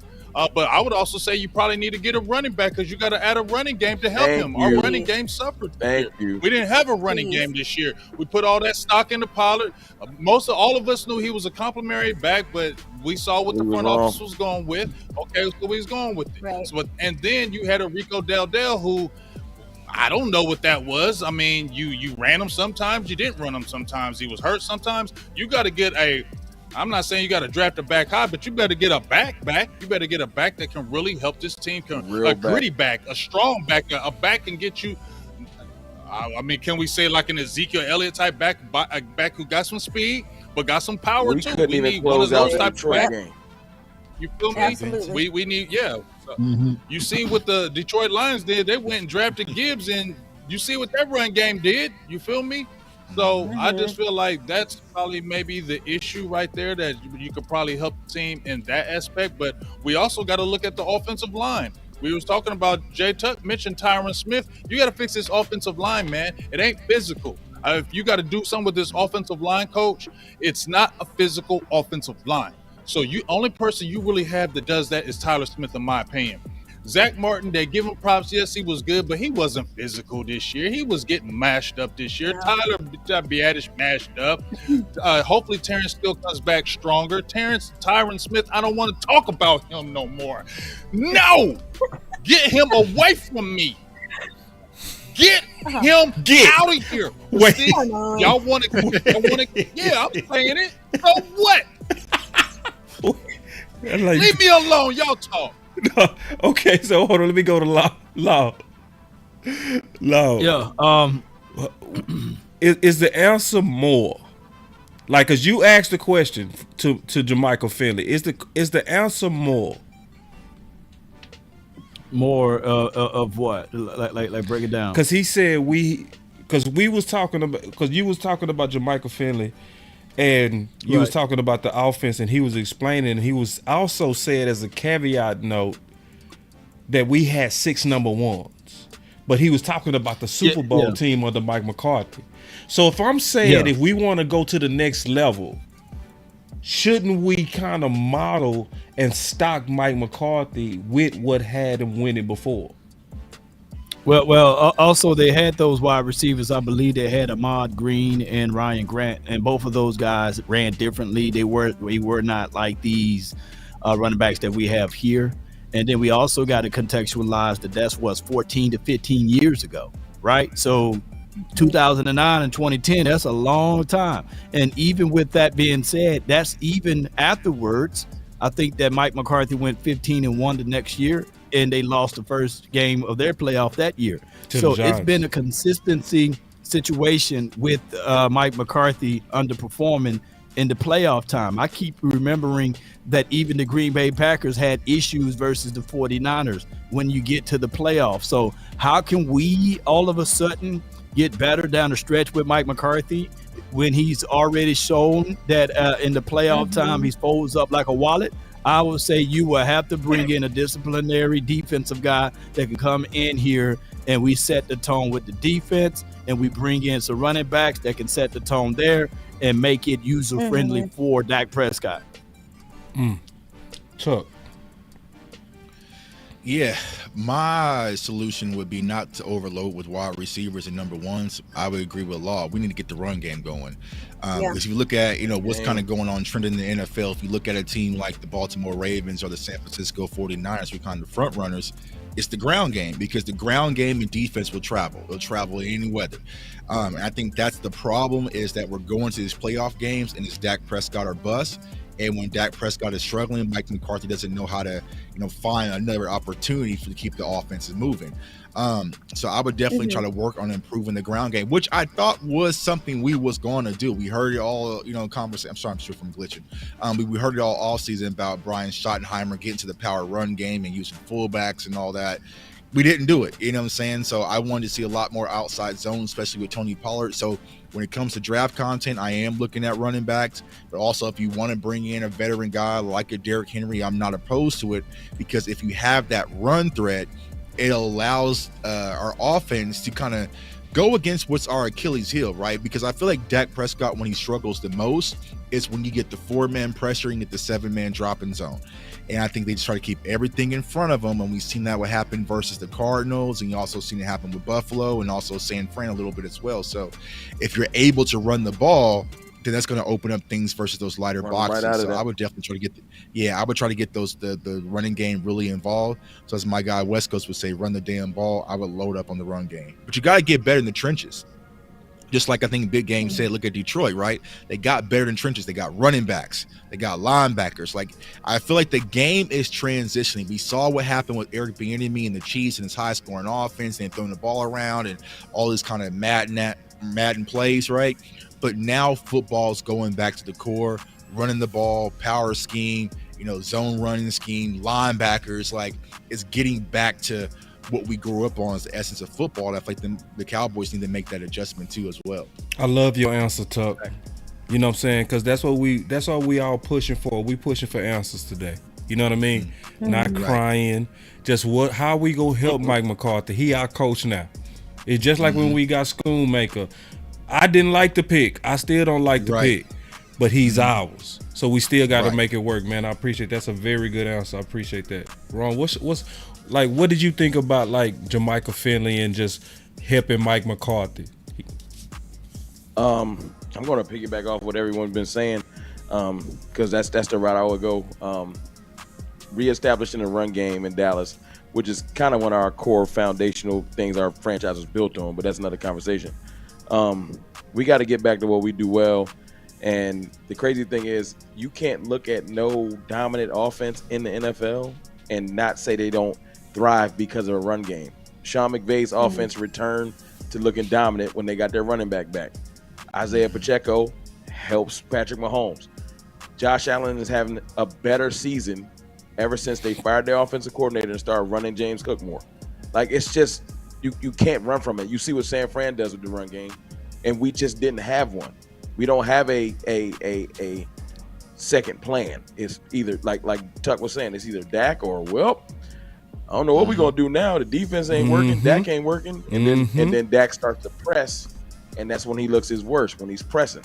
Well said. So we can hand that ball off and run them up out of some of those defensive looks that Tuck was just referring to. We will be better for it. So I'm not saying we need to go run heavy. I just feel like you said, we need to add weapons. And I wouldn't mind another receiver. I mean, I'm never going to mind another receiver. But we 100% need a definitive, reliable running back that can strike some fear into a defense. I wouldn't mind bringing in Derrick Henry and drafting someone. I'm trying to be loaded up at running back like you talking about loading up a receiver, so that we are insulated and we can't go from, oh, we got Derrick Henry, oh, he turned his ankle. We right back to what we was dealing with last year. So I want to just, like you said, if Dak ain't going to be in, if it's only like one or two of those quarterbacks in the world where they could just do everything with minimal help. Even Patrick Mahomes looks like he needs more help this year. If Dak can't do it, then you get him what he needs. And he needs a legitimate run game, and you need to shore up that offensive line like y'all said. Like, if we know our deficiencies, let's not ignore them. Let's fix them. I also want to say this real quick. I got a slide in like 10 minutes, so that's my final word. Just in case if I drop off. Oh, man, you cheating us. No, that's good. I'm messing with you. Nah, man, I got I know. He so. snuck us in here, y'all. He snuck a show in here, man. We appreciate it. It's all good, man. I love y'all. I wanted to jump on, but I didn't want to be rude and just drop off, so I wanted to make sure. Yeah. I ain't got to go now. It's about 10 minutes. So, I definitely, I love the turn that Jay Tuck and Rome took that to. Because that makes sense, especially with the middle three, right? You got a center that just got some major accolades. You got both your guards that got major accolades. We are built to run the ball. We just need the running backs. You know what I mean? We just need the running backs. Hey, Law. Which was our very first draft show that we did about getting running backs. Crazy. Sure did. I think we might be replacing Bianish while we are talking about him. That's a show for another day. I don't think we're going to pay Tyler. I think we're going to get another center in here. Yeah, I think it's a super delay on my end over here. Yeah, you would need that 1080. I think that 4K tripping. Yeah. So, Law. What's up? Everybody got to hear from you because we didn't hear from you yesterday. And Big Game James. We're going to start with you too. And then we got to go to Tuck and Candy. They heard from me and you, Ron. Yeah, facts. What's your thoughts on Dak, bro? Oh, yeah. He's a guy that can give you 12-5 games, right? 12-5, he can win that. And my thing is with Dak Prescott, and I know we're going to get a lot of people try to shank me with the butter knife with this, but even though people will say, hey, those INTs wasn't his faults, but hey, at the end of the day, those are his babies. You know, at the end of the day, he can't unclaim those kids, and that's going to go on his resume. So not everybody's in tune to watching football like those who break down film. So when he throws an INT on his side of the field, even though Brandon Cooks let him off on that route there, everyone have a reason, but results are what matter. And he's 2-5 in the playoff, and he's been in the league for 8 years now. So we're going to have to figure out what is the game plan with Dak Prescott? How can we make him excel? We mentioned run game. I look at it like this. If John Elway made it all the way into the age of 36, 37, however old he was, with it took him forever. He had yellow teeth by the time he won, right? So they had to bring good defense and Terrell Davis. I look at it like this. The Cowboys, in order for it to win with Dak Prescott, we're going to have good defense and run game. Yep. That's just the bottom line, because he is a play-action quarterback, and he is a guy that if you can get those safeties moving, get down inside, he can capitalize. But we got to have a legitimate run game and defense. If not, then we'll continue to see the same thing over and over again. Big. Nah, Law. What we gonna do about Dak? Big, don't y'all, man. Did he peak? Can you hear me? Yeah. Yeah. He thinking about it. I just you definitely want to help him, but I'm gonna just keep it real from my perspective. You know, I'm not on the get rid of Dak train, Dak sucks train. But you know what? I hear what y'all saying about let's get him a run game, let's get him a defense. But Dak going to sometimes you're gonna have to be the difference maker and rise above some of those things and make those plays when it's all effed up. Every time, just me, y'all, and y'all can get mad at me if you want to, but every time Dak don't do good, it's the defense, it's the run game, it's the receivers, it's that. And I'm not trying to sound like the crowd, but Dak gone, man. if you're the franchise quarterback, I don't expect you to be pulling miracles out of your wazoo every single time. But when we need you the most, I see the eyes getting big and I see the sweat dropping from your head. And I see that a lot in those really, really, really big games when it's just one game and you got to do it. And didn't I say this when we had Jesse Holly on the show? Jesse, me and him had to talk. He said, Dak, this year, you're going to have to make some big throws in some of these games, maybe playoffs. You're going to have to do it. And it didn't happen once again. Yes, we talk about that Brandon Cooks. That's debatable on that interception. But dang, you did throw the other one. You forced that. You didn't have to do it. Maybe the play calling wasn't great, but the play calling wasn't great with Kellen Moore, and it failed. Now Mike McCarthy. Now we're seeing the same thing. Play calling wasn't great, and now Dak didn't do good. So does everything have to be perfect for our quarterback to take us to the next level and win the chip? That's what I want to know, because that's what it feels like. Everything's got to be all the way right for us to win with him, because when we needed that one game, the one game, it's always short, and that's where I'm frustrated. And it's not really good games. This was the game you were 35. Can I say 9. something that this was big? the game you were going to be taken to the next level. Yes, go ahead by all means. And then get your final word, because I know you got to go. Yeah, no. I just want to say this. If you really pay attention, we about to get a lot more playoff football. I just want everybody to see these great quarterbacks do have their moments, but they got a lot of people that be there for them, man. Joe Burrow's Super Bowl run ain't what it sounds like when you just say it was all Joe Burrow. Right. That defense came and showed up and showed out. He said it himself. Game was there. He said it himself. I'm just saying, like, it's so, look, that Super Bowl that Matt Stafford won, I watched Aaron Donald make the game-winning play. I'm just saying, in these playoff games, when you go back and see when Dallas fails, it ain't like everybody else is showing up, and it's like no one else shows up, and they're like, all right, Dak, do something. Right. My thing is with this though, Rome. My thing is with this is that Dak Prescott speak one thing, and then we see another, right? I remember, I'm old enough to remember Dak Prescott said, hey, I'm like a bear, pour honey all over me. You see what I'm saying? And then what we look like against the 49ers, right?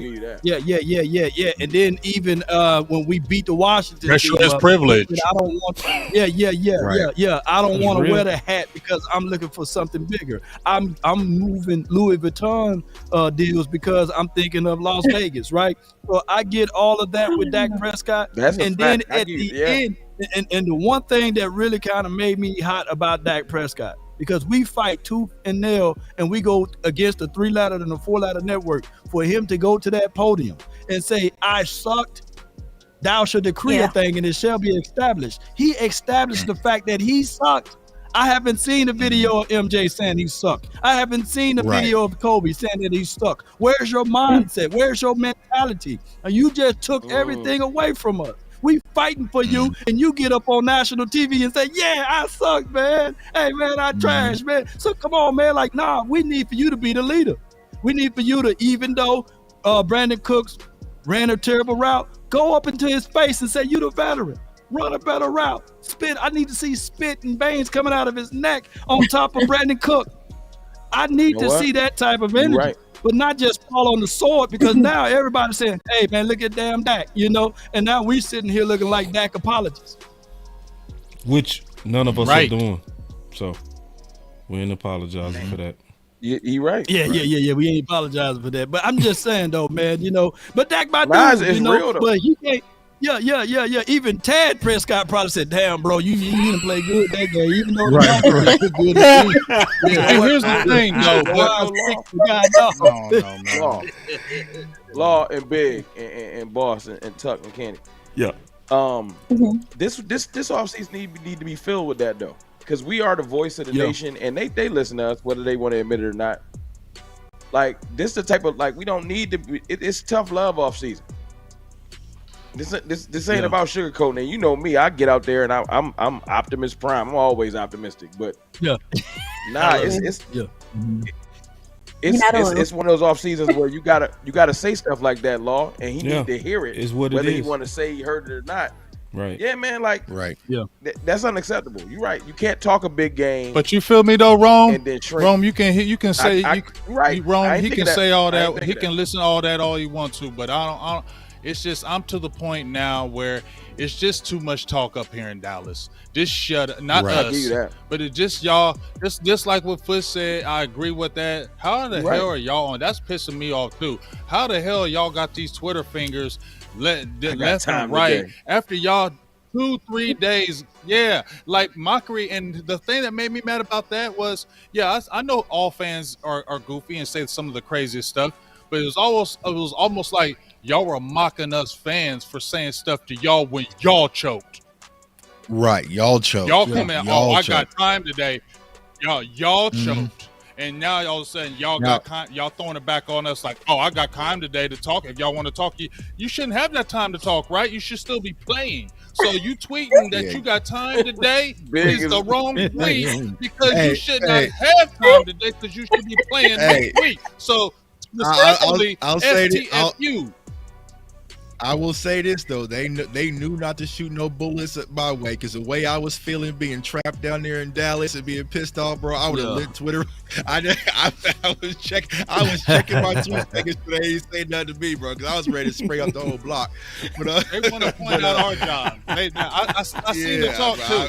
I seen the talk how they want to point out our jobs and how we work at regular jobs. I get that. Yeah, we work at regular jobs. We don't play in the damn NFL. Stop using that one, NFL players. We know we don't play in the damn NFL. We know that.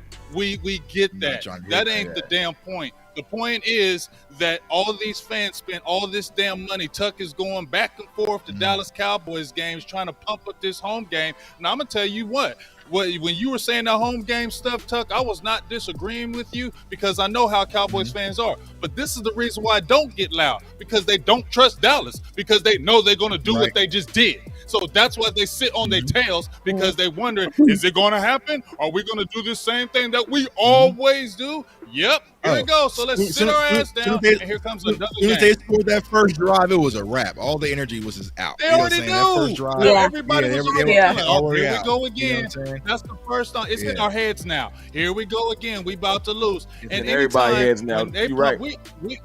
We are always on the wrong side of records. Anytime somebody pumps up a record with the Cowboys, it's bad for us. So when I kept on hearing 16-0, I said that's the death wish for us. Yep. What you mean at home field? I said it. Yeah. Yes. But you're supposed to be comfortable in your house. Kind of stuff no, listen. Whenever they pump it up with Dallas, though, I'm gonna give you pushback, but it's not bad pushback. You know how you said, well, after we won the East, the players were like, oh yeah, and everybody was pumping up the whole game. Oh yeah, we got it. I think the opposite. I think they were more nervous. We got all this damn pressure on us now. We can't mess up. Because whenever we do, because think how quick they dropped their heads after it was down 7-0. It was almost like the team gave up. 7-0 killed them.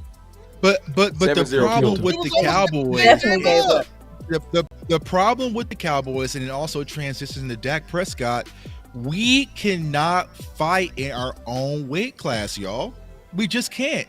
Name a game where it's like Dak Prescott versus Mahomes, he comes out on top. Dak Prescott versus Lamar Jackson comes out on top. Josh Allen comes out on top. Like you just don't see him being able to fight in his own weight class. Now Daniel Jones, he'll beat the hell out of a Daniel Jones. You know what I'm saying? He'll beat the life out of a Sam Howell. And I think that's the problem when it comes to the Cowboys. There's nothing that we can say definitively. It's like, nah, we really that team. You know what I'm saying? We can walk in versus San Fran. I feel like last year versus Tom Brady, we just happened to catch them at the right time, because Tom Brady walked right into AT&T, packed us up, and walked right out. You know what I'm saying? 2 times in a row. Like we just haven't seen those matchups where it's like, okay, Dak Prescott versus Jordan Love. And like I was telling Boss behind the scenes, like I was feeling confident about this Green Bay game because I haven't watched them heavily until I got into that film and I said, oh god damn.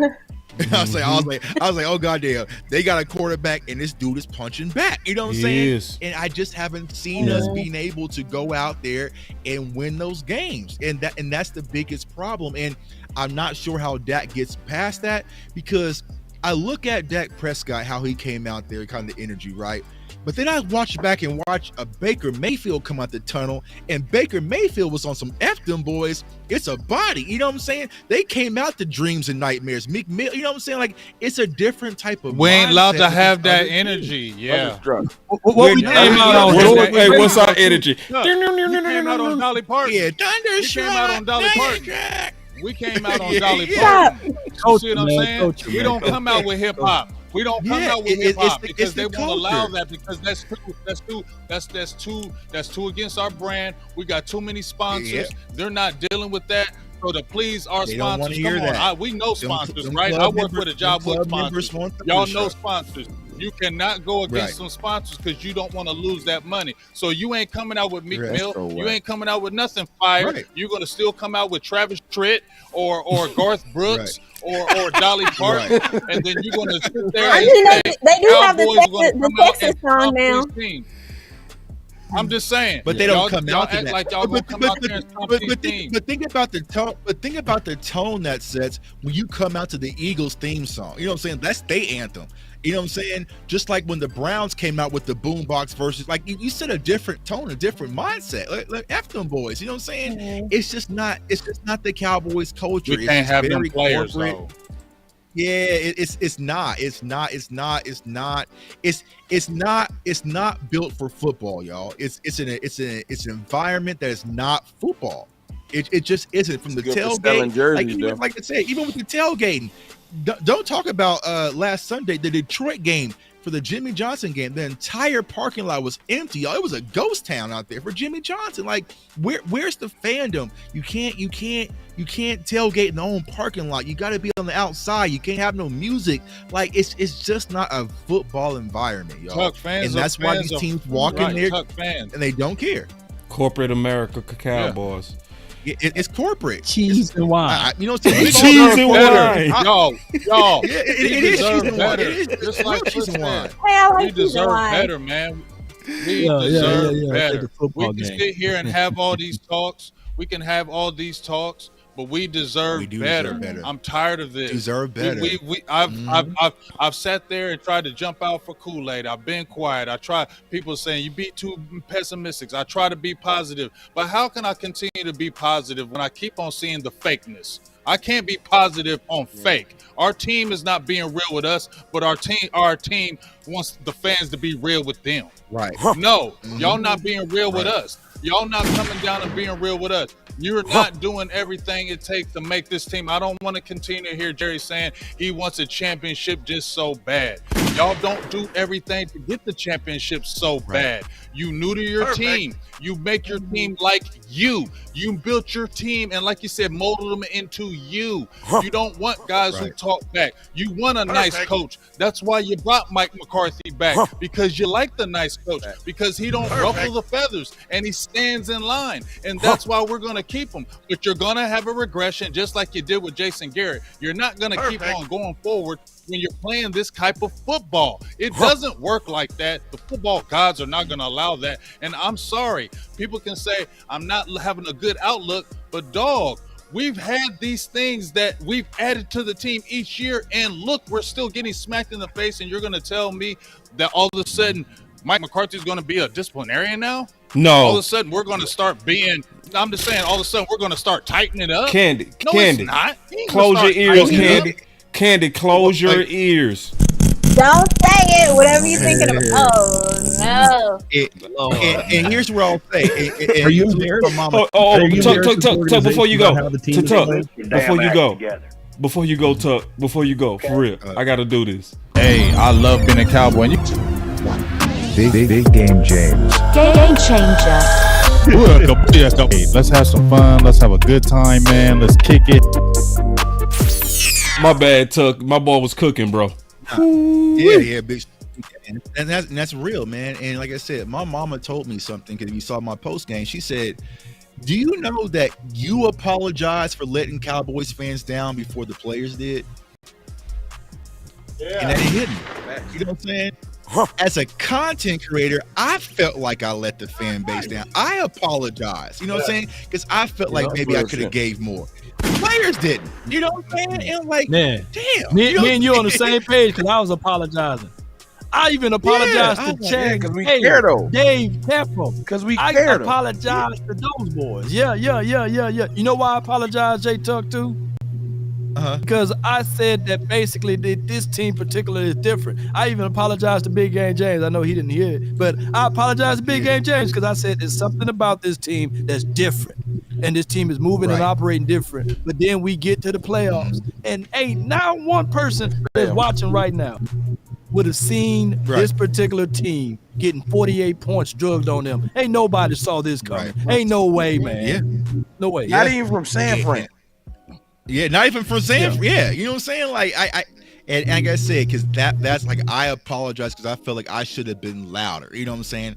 I should have been more on the alert. I felt like I let the fans down. And I see these cats on Twitter busting shots at us. I said, oh hell no. You know what I'm saying? Like the audacity. The audacity. Hey, Rome gotta go. Rome. So go ahead and give your final words, and then we go everybody go get their final words, but all right, well, look, I just want to say this, man. I agree with what Law said, what Tuck said, what you said, what Candy said, what Big Game James has been saying. As far as just like, look, we deserve better, and I apologize too. It's crazy how we all, because you feel like you're misleading the fans, and that's not our point. We just want success for the team. Right. And then when it don't work out, they look to us for answers, and it's like, yo, I'm sorry for giving y'all so much hope. And it seemed like the team had no juice. But this year, man, it's not that I'm not going to be optimistic, especially when games is lined up, because I don't know how to go into games like scary and sad. But it's definitely a show me year. They got to just show me different. And I'm talking about even before they step on the field for the first game. I just want to see some things that'll make me feel kind of what Law was saying. Show me something different. And like Tuck said, when we go against teams that are in our weight class, that's gonna be the eye test games. Because if we don't look right in them and versus the Baltimores next year, versus San Fran next year, we're gonna have to keep it 100 before we even get close to the playoffs. Like, this ain't it. Like we cannot, like, I refuse to, I can't lie to them. You know what I'm saying? I just can't. So we gotta see something different earlier in the year. This isn't let's, as like Micah and them was saying, even though they ain't live up to it, you can't do it. I'm tired of learning. I'm tired of building. We need to see some results. So we gonna have to see. That's all I can say is it's the eye test year, man. Y'all gotta show me. It showed me state all y'all year. Can tell me. And it's funny because Big said that last year. You know what I mean? I'm telling you, Big, we finally caught up to you, big dog. That's what happened. We finally caught up to you. No, for real. Yeah, you said that last year. You said I ain't drinking no Kool-Aid until the playoffs. You was saying that last year. Yo, you did. We finally caught up to you, bro.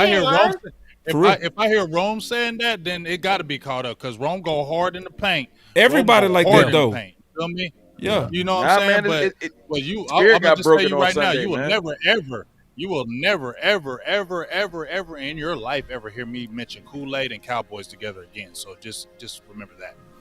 Let's jump on these super chats, y'all. I'm gonna slide though, y'all. I appreciate y'all. All right, shout out to you, dog, Rome. One of the beasts. Appreciate it, Rome, man. Let's eat these super chats. Let me get these couple off. I just got a couple. Let's get it, boss. Let's go. I had, we like the bright colors. We had a $20 holler. Laura Bell, $20 holler says you are much appreciated. Thanks for being a voice for us. That love for the Cowboys, but after this, it's hurt. We love with caution. Oh, I love that. We love with caution. Ooh, I'm gonna use that one. I love that. I'm stealing that too, bro. Ooh, I love with caution. I'm sorry. I'm taking that one, Laura. We love with caution. I'm taking all that. I ate it up. It's in the memory bank. It's probably gonna be on my next show. So don't think I jacked it. Love with caution. Hey, I'm gonna tell it to. Hey, I'm gonna give her credit if I remember. Just pull back the show. Just remember, we said on the show we were taking it. I'm good. I had another one, but my other ones won't pull up. But if they do, whatever, y'all got it. Law, you got your super chats? Yeah, I can pull him up. Larry 2010 says Rex Ryan is the defensive coordinator. How y'all feel about that? Hell no. No. This is let me is see. Rex, not Rob. No. This is Rex. Oh, hell no. No Rob. Bye. No Rob. Okay. All right. Sanjay says give him a running game in elite defense for the 199 for your Love mind. Love it. Armstrong, Eric Armstrong says we can't be prisoners of the moment. We have to admit if the D showed up, we would have won that game. What y'all feel about that? Everybody showed up. Yeah. Everybody showed up.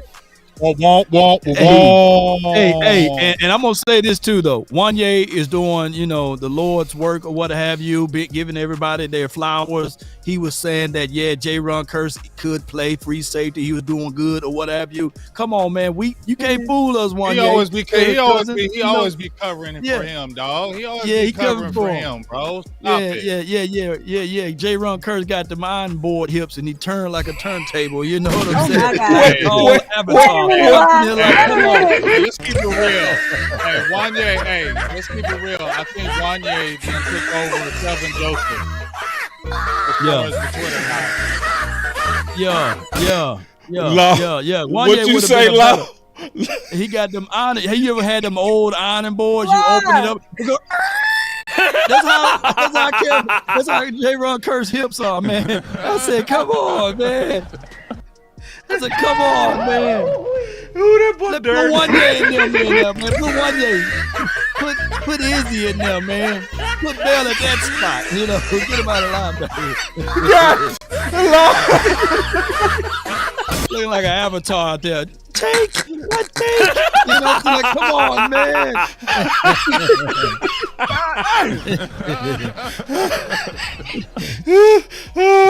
They got one more super chat here from J Diz, man. Appreciate you. Environment and culture build on money. You having an unnatural allegiance to losers is not like you. Yes, indeed. J Tuck, what's up on the super chats, big dog? Yeah, I just got one $5 holler from my guy Otis. It says salute. Appreciate the insight, man. Appreciate you, big dog, man. Let me get to mine, bro. And let me put some cover over it. Hey, man, J-Ron Curse, man, we love you over here, man. Shit.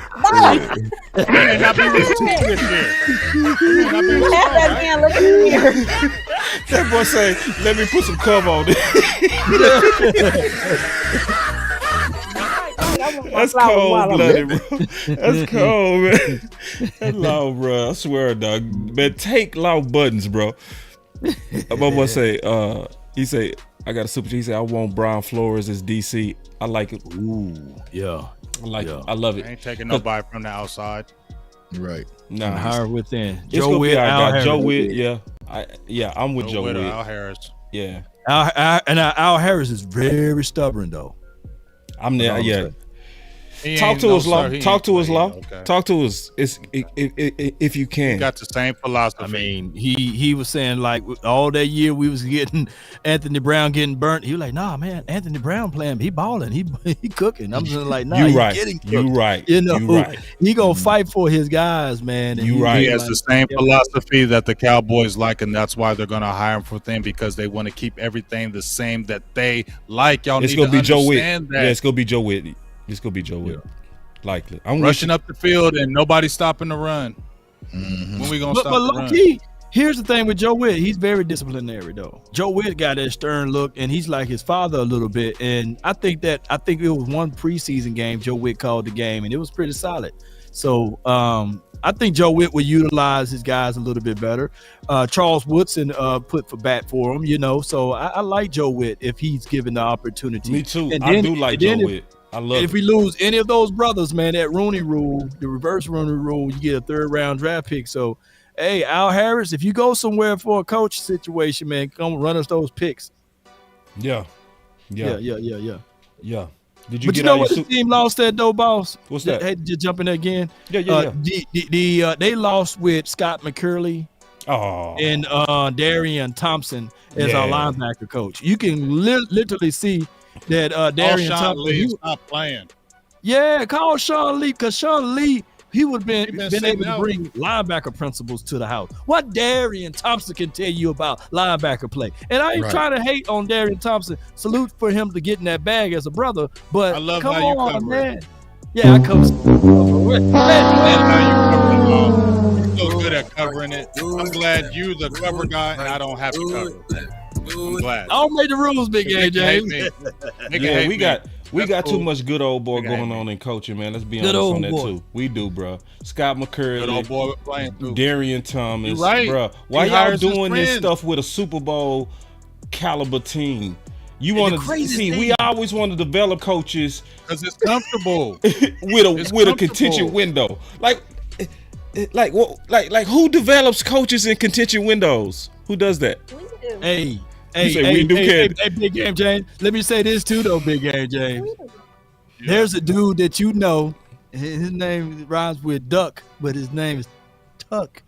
He had something to say about your boy, D-line coach. I ain't gonna say his name. See how I put some cover over that, Big Game James? You good with that cover? He said that he got to always untrain and then train them back every offseason. Oops. Ooh-wee. Oops. You just talk to him about that dirty, that political I will. thing. Talk to him about dirty. I will talk. I will definitely talk about that. That's spicy. Spicy. That's spicy. Now go ahead, man. Y'all go ahead. I'm keep jumping in. No. You cool, man. Appreciate it, man. So then I got another super chat. Let me see. Yeah, y'all been showing love. My boy say, can anyone get on the inside to see what's really going on? I know we have our opinion, but there are 22 starters. Team game, one man doesn't win. Yeah, he talking about with Dak. Yeah.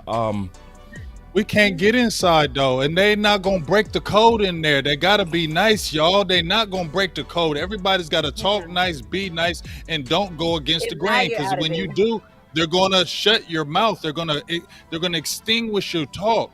Didn't you hear what I mean? Just the same thing what Des was talking about taking the knee. That should tell you everything. When he said they spoke for them. They didn't even have a talk. And guess what? Y'all remember when Jerry did speak for him, a lot of black folks were on the outside calling Dez and them coons and calling us fans coons for liking Jerry Jones. Weren't they doing that to us? Yes, they were. Because they were saying Jerry spoke for us, and all the other fans were calling us coons, and y'all like a racist owner, blah, blah, blah, because Jerry spoke for us. The players wanted to be able to speak for it, but who spoke for the organization? Jerry and them. Who did everything for that? Jerry. They organized it. It was nothing on the players. And did you hear what he said about Kayvon Frazier? And then when I go back and think about it, I was like, damn, I was wondering why he wasn't playing, and we needed him to play, and I was wondering why he wasn't playing. That stuff is real. That also stuff Don is Terry real. Poe, remember? Yeah, you feel me?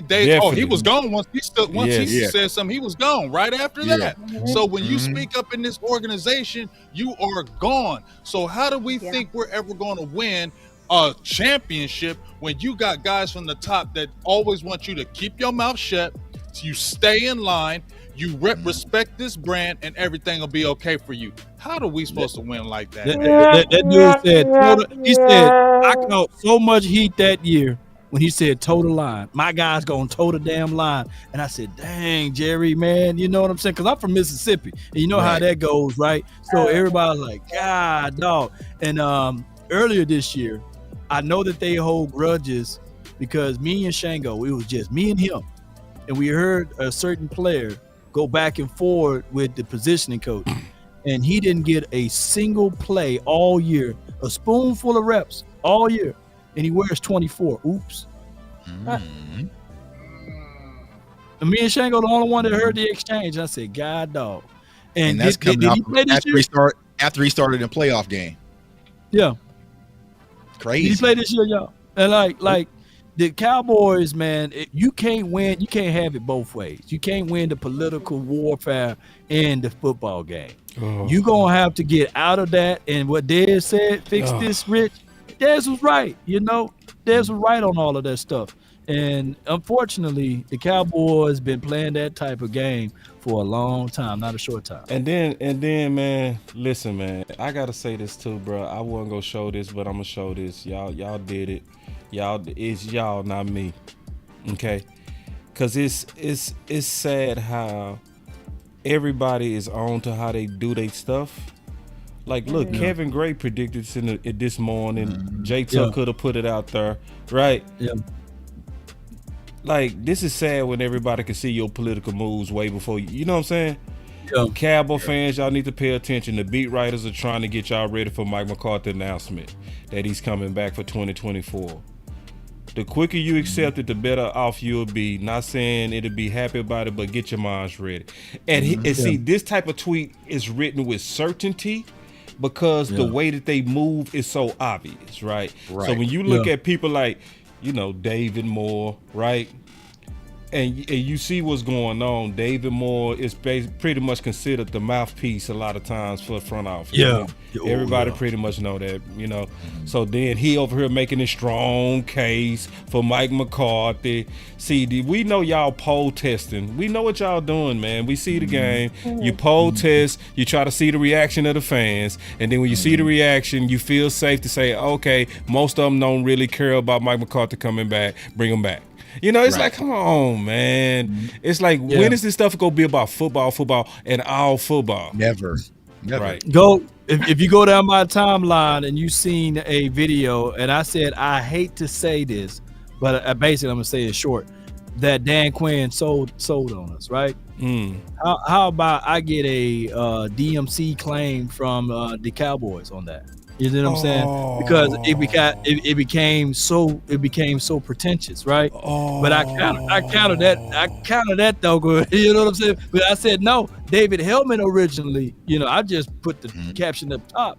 So it's crazy how they gonna try to hush you, they're gonna try to shut you down. But shoot, I already got my plaque. Ain't nothing you can do with me. I already got what I got. You know what I'm saying? You can't stop attack with no key. Now eventually they're gonna continue to do those type of things. But shoot, I'm just what it is. I'm gonna spit my mind. It's crazy that Dan Quinn played 85 to 90% zone. We went into that man to man, right?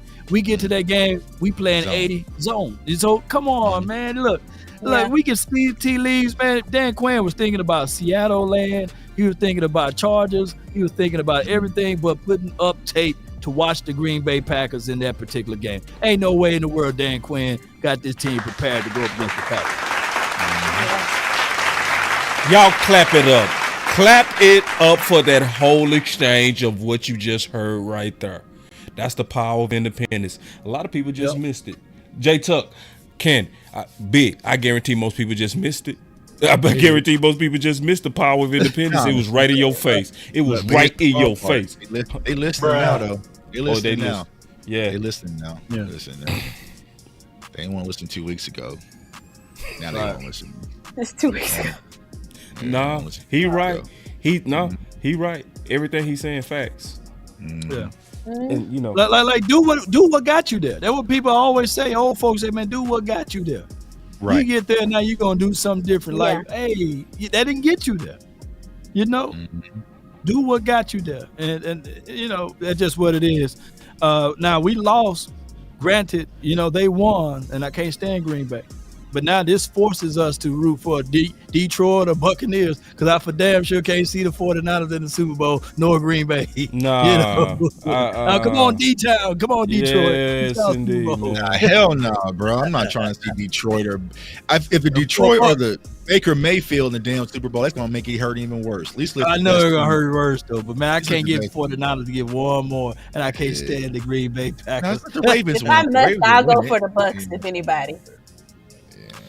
Who you got, Jay Tuck? Wait a minute, what you trying to say? Who you want to represent the NFC? San Francisco. I can't just. What? Because no, easily. Because at least I can say at least the best team. Hell no. You know how ridiculous it's going to look if the Detroit Lions go to the Super Bowl? I'm cool with that. Yeah, I'll take it, bro. I would take it.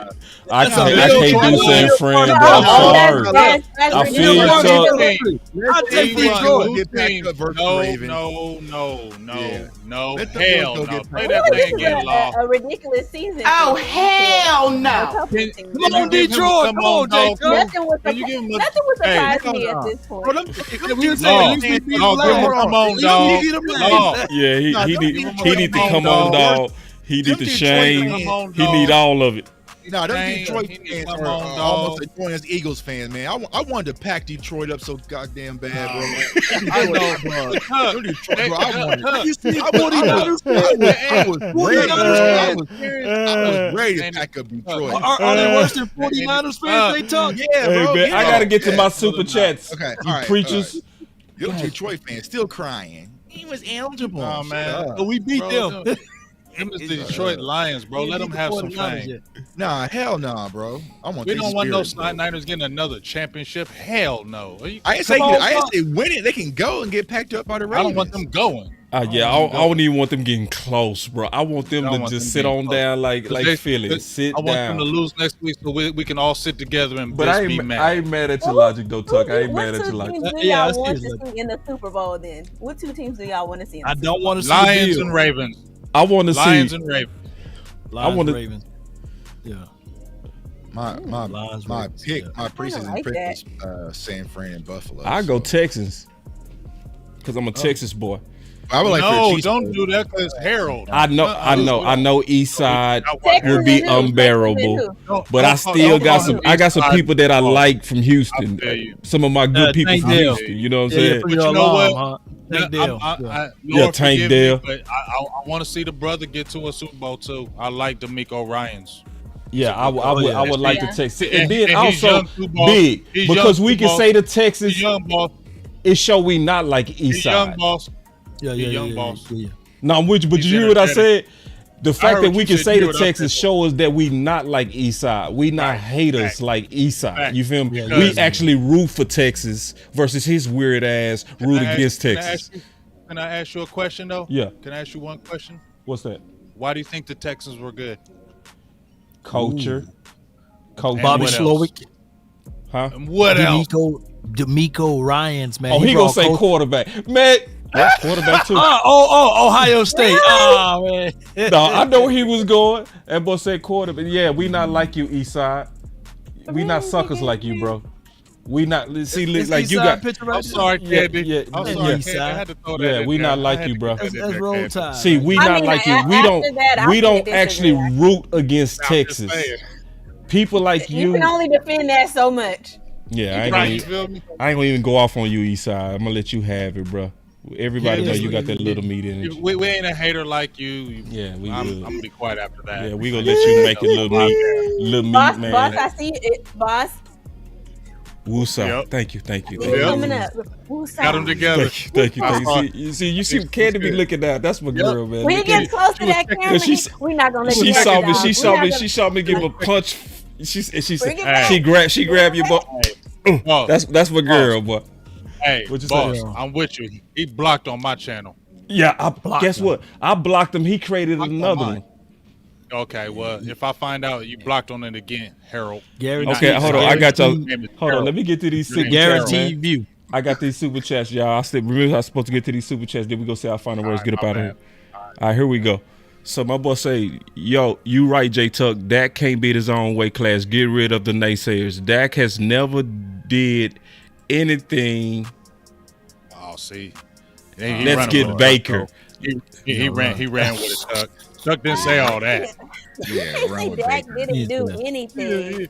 He didn't say all just that. either They're gonna run with it, thrives man. under pressure or Yeah, he came. run If with I it. run with Baker, let's Never run with did. Jameis Winston. How about that? Jameis Winston. Hell, you get- Spock. So they not agreeing with you, Crazy in dog. your- Who's that? Spock. Crazy in your dome. If you said Baker Mayfield, Right. I'd be tripping on Dak sometimes, but no way in hell would I ever take a Baker Mayfield over Dak Prescott. Are you crazy? Right. But Big Game James, now you seeing that the Bucks got what? Culture. Yep, culture. Coach no. change. It's the Will make owners Baker made- Mayfield look Don't good. tell me about That the is culture true, law. because Just tell me what about was going on before law. that, before he Law. got. Don't tell me about the What- culture. Can I get to my super chats, please? Hold on, Because every hold on, time I hold on. say one of them, you preachers take off. Hold on, I was want to say something though, because here we go. We talk about culture and everything. The Pittsburgh Steelers have one of the best cultures and the best coaches, and these cats ain't won a playoff game since 2016. Yeah. They It's get hard. there, yeah. Just yeah, It's hard. It's hard to win the NFL. You know what I'm saying? So I think that's what people well often said, Tuck. forget. You know what I'm saying? I think they're missing a quarterback too, though, over there in Steelers land. But it's also to Tuck's point. We also the only team that got to count up on us. Yeah, right? Yeah. We the only team. It's been 30 years. It's been 31 years. It's 30 years. We the only team that got to count up. I'm tired of hearing that. Yeah. Well, now it's other like teams. It's longer. And I think that stigma United that's placed on us that impacts us in the playoff, because I see so many Cowboys fans, because when they were talking last week, they just wanted to get to an NFC Championship game. I just want to get to it. Like, bro, that's not the end result. Yeah. I've heard that That's so the much. I'm shallow like, thinking, though. your Yeah, aspiration Okay. is the Super Bowl. I don't care about the other stuff. Your aspiration Right, is that's what I'm the saying. Super Bowl. The we end get But- result. but- Don't you think we? Okay, y'all. Don't you think we had to take some Okay, baby steps here? You're talking. Y'all screaming Super Bowl. Then we ain't even stepped to championship. We try to take some baby steps here. We can't even get past the divisional round, and y'all screaming a Super Bowl. Calm down, fellas, over here. I do feel you with That's that. what people want. People want this. But that is the goal, though, Big. but We can never get rid of the goal. You right on the baby steps, but we never can get rid of the goal. That game, we coming right. I'm still as pissed. Right. I'm still as pissed. Let me ask all of y'all though. I mean, What's the news cycle was today? Were they talking about the playoff matchups? No. They was talking about the Cowboys. You know, who gonna be the next coach? Who where? You know, who, what, when, where? It's gonna You be see tomorrow, everything too. circle around the Cowboys, and we got a freaking playoff game that's coming around that's the corner. one of the They not reasons talking why we about it. lose. Lost. That's one of the Yeah. reasons why we lose too, in my opinion, is because we hear the Cowboys players hear it, we the fans hear it. We were talking about this earlier today on one of my shows, is that the Cowboys players hear this all day and all night. They see themselves in the media all day and all night. What other team has to deal with that kind of pressure all day and all night? So when you go up in games, bro, we've all played. We play sports, coach, whatever. If you're dealing with that every single time you get on the field, sometimes you might get tight. So I'll give Hold on. them Big a game little bit James, of that's exactly Wait. Order the Hold on, court. Big Game James, that's exactly what Dad said in his interview yesterday. He was saying so much going on in the media, all talks about what was going on in his personal life, and sometimes right before games, and that absolutely was some of the reasons he would have the outburst or would affect his game the way it is. So you're absolutely right about the media affecting the players. Oh man. And yeah, and also All right, my bad, that home field stuff it got in the building, y'all. And It got was in the so building many big questions. It It did. was all over the radio. Every time I turn on 105.3, That messed with them, y'all. It did mess with them. That messed with Oh, them. yeah. That messed with them. They had that thought in their head as soon They as they believed walked on that field. just because we they was on cannot the lose. Yep. They thought just because they was at home, sipped all that Kool-Aid. all of it. Banged it. But And just like we I was talking aided to- that getting in the building. We did. Now it was mostly the media. It wasn't all the Right. fans, but we was involved. We supposed to be the counter to that. That's what we supposed to be. We've always been. When they was talking stupid about linebacker, we was talking smart about linebacker. When they was talking stupid about Lyle Collins and Steele, we was talking smart. When we was talking, you know what I mean? Like we the counter. You see what I'm saying? And we wasn't the counter to this time. We wasn't. Right. Just keeping it real. And that's where I messed up. Man. Real You quick, know when they all let me get to these pick super the chats because I know wrong y'all can keep spots, going. All right, go ahead. Because this is some real stuff though. I got some good stuff right here. This is funny stuff too. He heard said me, why Candy every time Baby. why every time we criticize Dak, the fan base act like it's a federal crime. He ain't lying. Boy, Chris 214, you ain't lying. Oh my God. Because see, let me That's tell you one guy you something. can't touch. Let me tell you something. When J Tuck, when Candy, when Boss, when Law, when we all say something critical about Dak, trust me, it's real, bro. I just saw my phone Because we don't drop. get to war for Dak when he didn't deserve it. So if we saying something, it's because he earned it, bro. You know what I'm saying? So But it is people that it's crazy. Basically saying it's amazing. Yeah, it's because we overprotect because of the overhate. You know what I'm saying? It is overprotect because of the overhate. We'll see. Because he is getting beat up by everybody, and then when we kind of like throw it's something else too, but I can't. Yeah. But that's a whole nother show. It's something else too. I got something good on it, but I ain't gonna do it tonight. All right, but it's something else. But you know why what? not? You know what make it real difficult? You can't tease like that. You know what make it real difficult? Why not? I mean, now you can tease, but now we want to know. You know how, man? You can. Really ready for this? Yeah. Yeah. I don't know. Man, go on, man. You can't tease like that, bro. Come on. All right. Now, y'all might think I'm crazy for saying this. We might. Let's see. Okay. I feel like Dak got the Obama theory, too. He got the Obama thing over him. Talk to me. Talk to me. Wait. The Obama theory. I want to hear this. Okay. I know y'all might trip. Okay. I ain't tripping. I'm loving it. Now, when Obama became president, don't y'all tell me some black folks just voted for him because he wasn't black. Right? Are y'all not going to say that? Are we not going to say Obama because we never had a black president? A lot of black folks went out there probably voted that they never had. A lot of people identified with Obama. They were saying, that's my president. Well, black folks were doing it. They were identified because we were proud we finally had a black president, right? And even in his second run, I would say a lot more black people went out to the polls, especially out in Ohio. They went out there deep, and I know one of the reasons why. They weren't saying because of his policies. Half of them didn't know his policies. They were just like, that's my president. We want to see another black person, black man, be a president for the first time.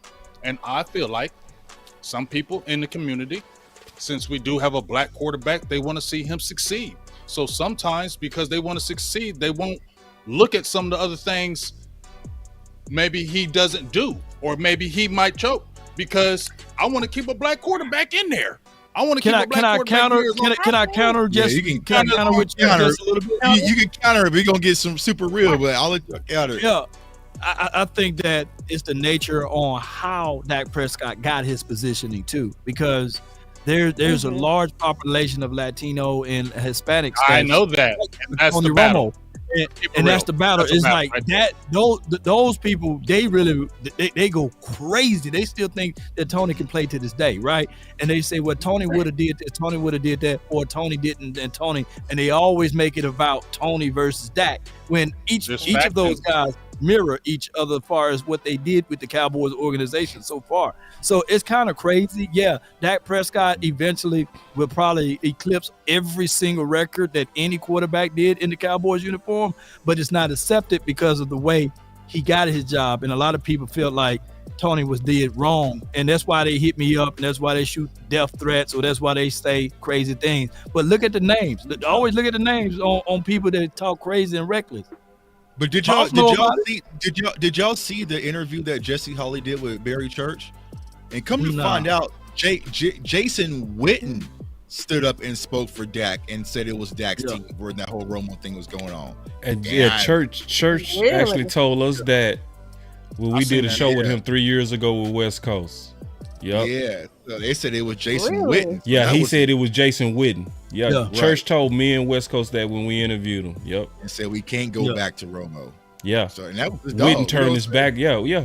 Because they see Church. see that's Church cover, right? See Church go run to that every time. Whenever you put him on the spot to that, he gonna say Jason Witten did. Witten did. Yeah. Mm-hmm. That's his cover, bro. I'm cool with it though. You know what I'm saying? Hey, it also show you that and I say the same thing to people that be like, we should have went with Romo. Like, no. The whole team was rocking with Dak, even Witten. Yeah. It was Terrence Williams like Romo. That facet out there is real on every side. You feel me, boss? Yeah. That facet is on every side with Dak Prescott. And that's why there's so much divide. Let's keep it real. Let's just keep it real. That's why there's so much damn divide. Not just Crazy with his divide. ability. That divide is there too. And it's a racial thing with some. It is. It's a racial thing with some. And I feel like that's a divide in there with Dak Prescott as well. And he's got to deal with that too. So that's what I'm saying. There's a lot of weight. There's a lot of weight. It's a weight on him. When you got I think people. See, I think it's actually.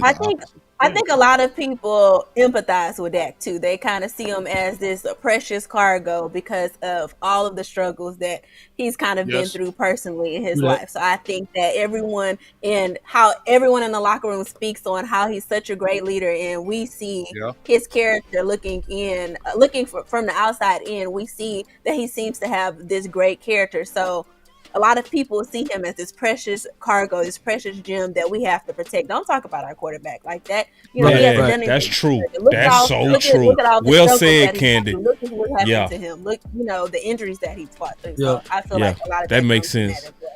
See that, because that all come from that super chat of why sometimes people be like super protective of Dak. He said, "Did you see Kurt's Warner breakdown of Dak's interceptions?" I didn't. And then Spock said, "Did you guys watch Kurt Warner?" He said it again. I didn't. Then in another super chat, he said, "Big wants Dak to be Jesus." See, Spock, you can't do that, bro. See, Spock, you can't do that, bro. No, hold on, Big. No, Big. I got you on this one. Big. Look, see, this is what y'all do to us sometime, bro.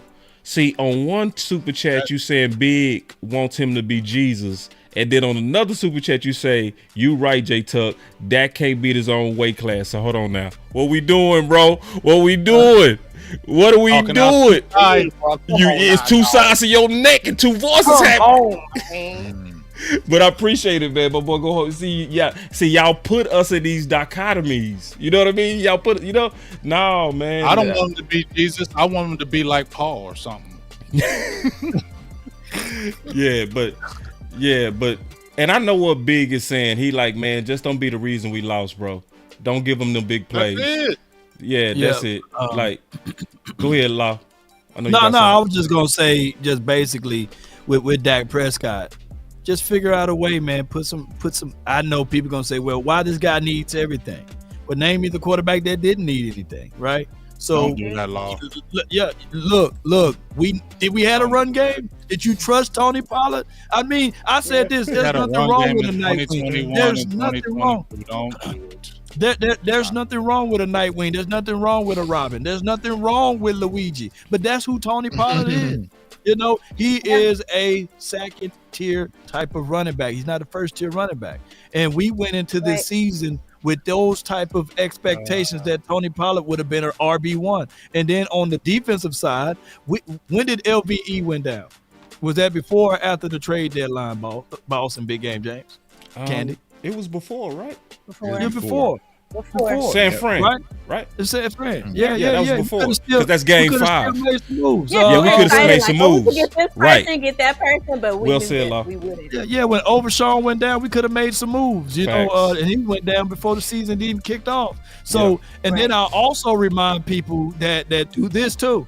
Oh man, we sure miss LVE, but excuse me, LVE played week 3, and then we get ran off for over 250 yards. Yep. Man, these boys still believing in that LVE dream. Crazy. Oh Lord, you know how I feel about that. I know. And shout out to LVE, man. Mama LVE, I know you watch the channel. Put some cover on it. Put some cover on it. I hope all is well with his neck, his back, and everything else. Come on back, LVE 55. Keep it alive. No, don't go that far. Don't go that far. I think LVE. Listen, I'll be getting so much hate. I get why he do that, man. He's a great player. I think for 55. Come on back.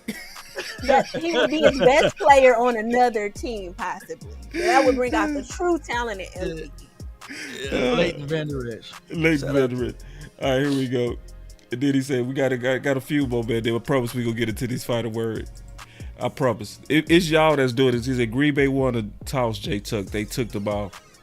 That's not what I said, bro. I said at the event that we were at, the defensive players that were at the event said they wanted to be on first. The field first, and they got marched on. 70-some yards, man. Where's your guitar button for that? He said, long story short, all these players hide behind Dak, Micah the last 2 years. That's true. That's a good one, Nurse Spock. That's a good one. Oh, he just spinning the talk today. He just spinning the talk today, ain't you? Yeah, he is, but he right on He's that spinning one. the talk today. He wasn't right on that last thing said about me, though. No, he wasn't on You that was one. wrong. He was, but he right on that. Hollis was wrong. Like I somebody appreciate leaked you. to James I agree Slater. with that. Yeah, and see, Coach Marv said, he said, man, these players, they be hiding behind Dak and Micah. I said, man. But then when I heard them leaking to James Slater talking about Dak, I say, that's it. Ooh. Yep. You see how she moonwalked on back. Oh, I didn't mean to. I didn't hear that. You got that email. Damn, Dak Prescott. Got the email from upstairs. Yeah. And then Chris 214 said Dez was by far the last dog we had outspoken. And the last one. The last one.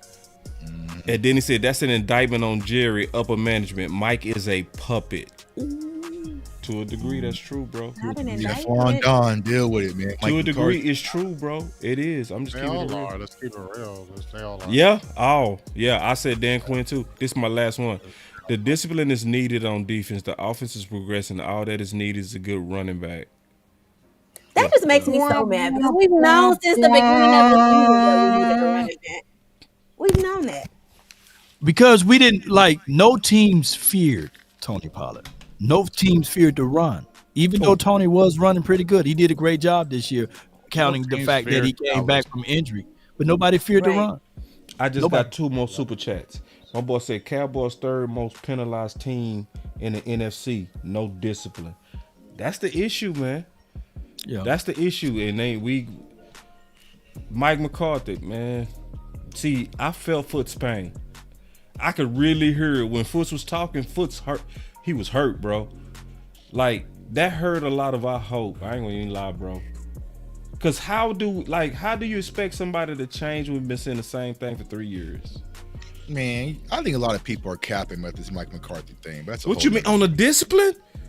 No, I'm just about this whole Mike McCarthy thing breaking the team spirit because breaking our spirit, our hope. How was it breaking your spirit? Because everyone was so high and flying when we got the 2 seed and they were trolling Eagles fans. Everybody was damn, Tuck. That's damn. I'm not saying you. That's what I'm saying. But I'm saying I see all these Cowboys fans like we ain't gonna win another game. Like, bro, y'all was just capping. That's true. Okay, I see what you said now.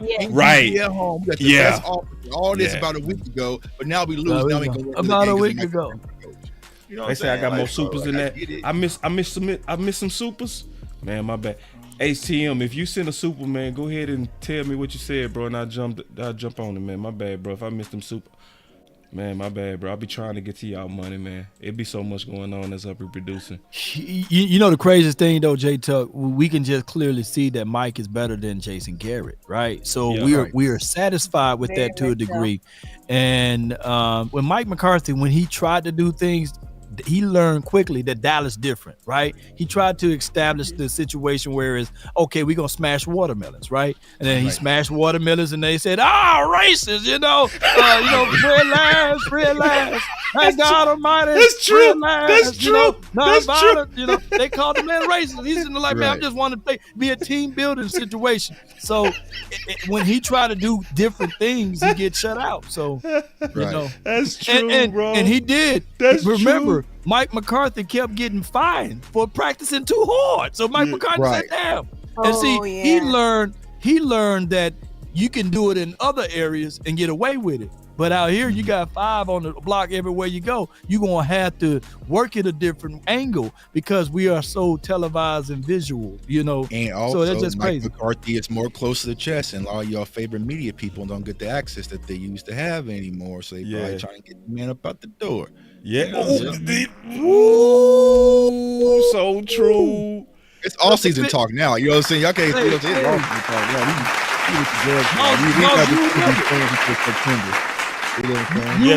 Yes, I do remember. Boss. Yes, you remember. Yep. Hey, I don't want nobody to have jerseys, the numbers. Remember? Right. People like, hey, you ain't using this, or no names on the back of the jersey or the something blue and like white that. scrimmage. Remember the blue and white scrimmage? They didn't film it. Right. Tight close-ups and quarterback wearing red jerseys. So Mike McCarthy, to a degree, he did establish some culture here. He did. But I believe that Jerry Jones said, hey, man, this is about the bottom line. I got to put the names and numbers on the back of these jerseys. Come on, man. He's hitting my bottom line. And then I got to have a wider shot. so people can come and watch my YouTube videos. Because we about to charge this $200 VIP Oxnard tickets per person. $250. My boy Spock say, big, we got beef. My Lakers gonna handle. Love you, my guy.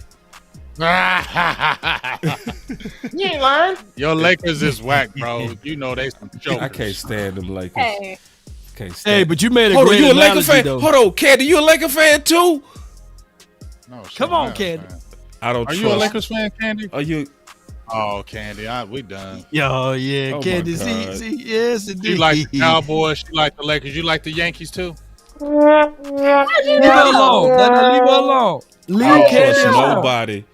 No, I'm an That's Astros. not from LA I'm or an Dallas. Astros fan. That's I'm a an Lakers Astros fan, a Dallas fan, and a Yankees fan. And no, she like the. I said Astros. She's an Astro. The Astros just won. Come on, Candy. I don't believe it. Come on, Candy. I don't believe it. Come on, Candy. I'm Yeah. close to Houston, but Astros is also the best team, so. But she picked the best two, man. She picked the best two, the Cowboys and Lakers, man. Yeah, she picked the greatest two franchise of all time for your mind, Big Game James. Come on over, man. That purple and gold look good for y'all, man. Nah, Come man, on you'll over, never boss. see Big that Game purple and James. gold, bro. I think so. Ugly. Yeah, That stuff is come so on with ugly, it. and that Faco 2020 You probably have on championship. purple and gold shoes right now, Big Game James. Yeah. Oh, you a whole lie. I like nothing about them Lakers. Nothing. Hey, when Boss said about Phil Jackson yesterday, I said, yeah, it's my guy right there. Yeah. All I ask. Come on with it, man. It's Come on because of with Big, we ain't gonna get Belichick. Like, I don't get Big on that. Yeah, you're right. bro. I prayed it in, gosh, I prayed it in not the air. good. Thank you. You He's tripped not out good, on that bro. bad, bro. Like, how you gonna I say did. you love defense and bro don't want Belichick? Like, what we Minister of doing? defense. That style is done, man. He ain't. It's not let's even a see, let- style, bro. You know he's a Okay, savant on let's see. defense. Okay, that's a fine. Be a savant. I want to see you go to a whole different organization and win. That's just like because Brady left you and went and won. Let me see you go with another team that you ain't got Robert Kraft Man. and all this, and let me see you build and win. Man. If you ain't doing it, then guess what? I'm gonna put a little asterisk mark by you. I don't. Man, Brady care. had everybody on that team, though, Big Game He James. did, bro. That team Man, was he loaded. had Antonio Brown, everybody, I man. got a question. Tupac, Biggie. So Bill Parcells how many- looked up that team before Brady got there? Hold on. How many times has Mike McCarthy beat Bill Belichick since he's been in Dallas? Once, twice. Staying on business. But he was fighting for his life in 2021. It took us don't all the matter, way he to won. the end. Hey, but what was the stat line as far as like the status quo? Who had a better roster that day in 2021? Dallas. Dallas, Easily. man. We were fighting for our lives, man. Shoot, we wanted the tail end of it though. But I get it though. Like I I get said, it though. We played them this year though. 2-8 in your career. We beat the brakes off You on had this one year. winning season. Yeah. You've had 4 seasons in Cleveland. You had one winning season. After he left, you had 4 seasons without him. You only had one winning season. That's what I'm looking at. Y'all can say what all y'all want. What they say, numbers don't lie. He took Matt Jones to the playoffs, Numbers Big lie Game all James. the In time. 2021, That's the Bill AFC That's the AFC Bill East, though. Belichick went In to the the playoffs. AFC man. East, in the AFC East, which Bills. is You played the not Bills a twice. notorious- Okay, and do you really think that they were what 10-7? I'm talking about. Right. I don't know what their record was Well, this year, but I'm talking about Yeah, they were like 2021. no, I'm saying 10. Yeah, 2021 they were 10-7. You got a quarterback, Mac Jones. That was one of them things where where they say we never seen this guy before. You saw him after a whole year, and then what happened? Fell apart. The train fell off the tracks. What did Phil Jackson do without? What did Phil Jackson do without the Bulls and the Lakers? Trash.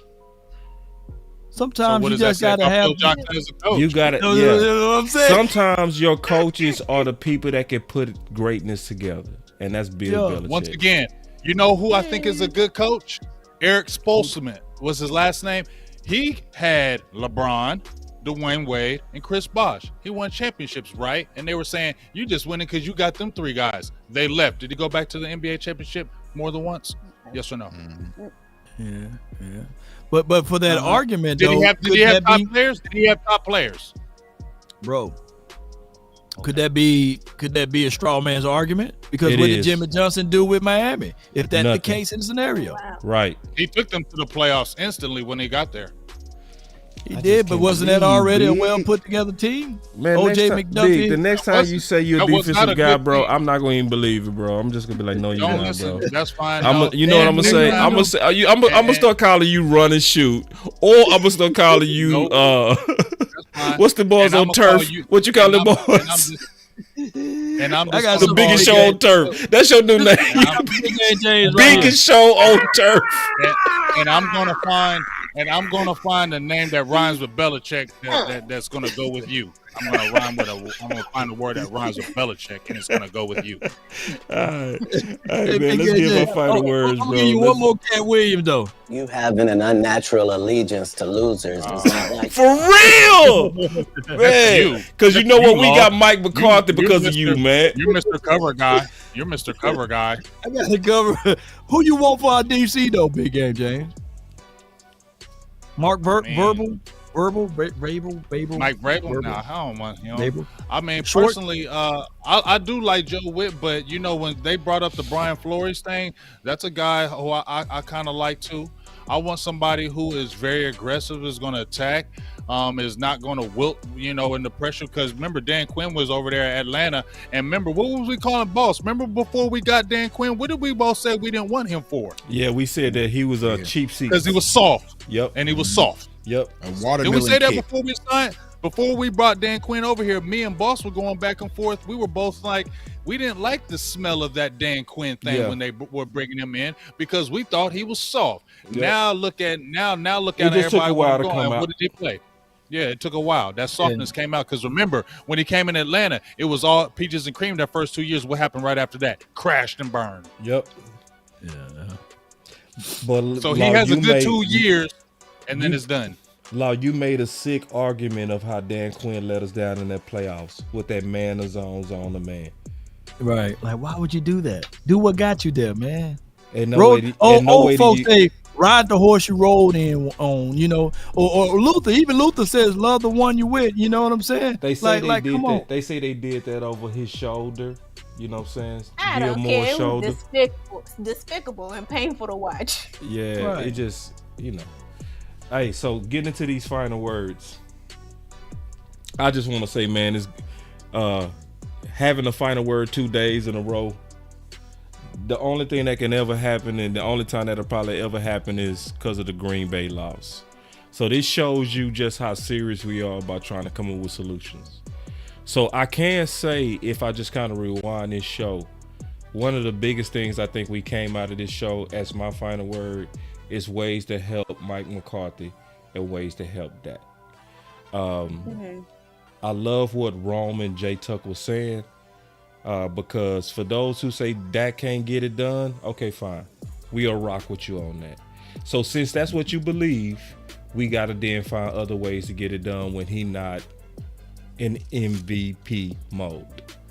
But I also want us to be careful not to act like our quarterback wasn't a top 2 candidate for MVP, but we also, to Tuck's point and everybody else's point, do have to build a contingency plan in case he plays flat again, plays bad again, or try to press again. We have to have another way to win outside that. Listen, I'm not gonna say Dak can't get it done. Now we got to find another way to get it done without Dak. That's what you got to do, because you gonna have to pay him. Let's not act like that's not gonna happen, and that has to happen. You have to do that, and you still gotta take him, just like we had to take Schoen. Bill Belichick was my top guy, but guess what? I have to take Mike McCarthy now. I have to, and we got to figure out a way and put ideas out there that's gonna potentially cause us to still win the championship.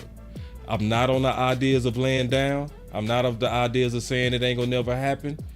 Because I'm also a Dallas person, so I also know the Rangers took years before they finally got it.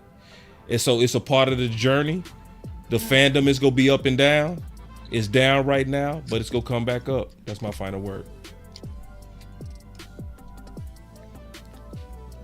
I mean, to just keep it real, I ain't got no long final word. I love the positivity from Boss Cowboys. I love the positivity from J Tuck.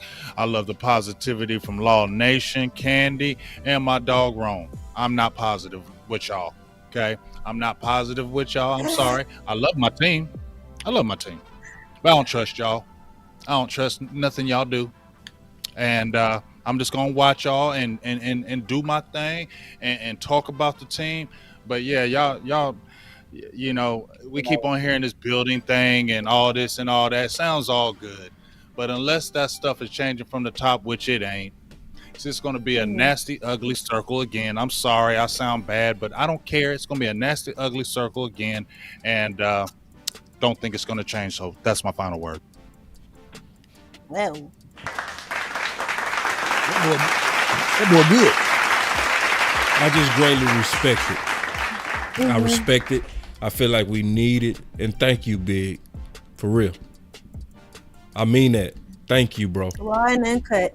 See, some people want to be like, he negative now. He tired, bro. He tired of the bullshit. I appreciate that, Big. I really do, bro. Negative. It wasn't negative. Nah, I want to say that because my boy took some bullets, man. For real. Yeah. I know some people used to say, man, I don't like Big. I don't like Big. Now y'all big. Ain't that something? Now y'all big. The people that ain't like Big, now you big. Ain't that something? It's an evil world we live in. So I still stand with you, bro, all day long. And keep the pressure up, bro. It don't make me uncomfortable at all. I never get mad at it at all. And stay you, bro. And I love how you just refuse to change, bro. I actually love you for that. I just want to say that and add another final word to your final word. That was beautiful. Oh, it's my turn. You know, I'm a big optimist. Yeah. But this last game, it hit me where it hurt the most. Wow. I'm going to keep being a Dallas Cowboys fan. I'm going to keep hoping that they do well, but I can't keep repeating the cycle of saying, oh, we're going to the Super Bowl, especially this year. I thought we had the best chance. And when it came down to it, we were let down. Yeah. Plain and simple. Yeah. And it's always, Big Game James earlier said, you know, basically it's always a trail of excuses.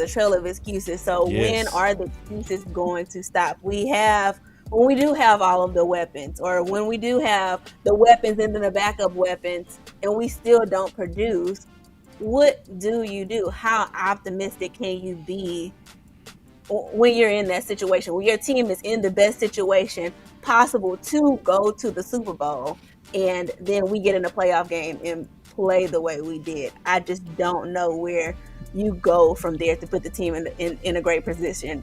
Earlier, Big Game James also said, you know, does everything have to be perfect for us to win with Dak? It doesn't have to be perfect, but I feel like we were in a situation where it could have been dang near perfect, and we still didn't produce the results that we should have produced. So I don't know what the recipe for success is in Dallas, but I hope for the sake of the franchise and the sake of not hearing every time I say I'm a Cowboys fan, when's the last time y'all went to the Super Bowl, that the Cowboys get it together this upcoming season. And that's my final word.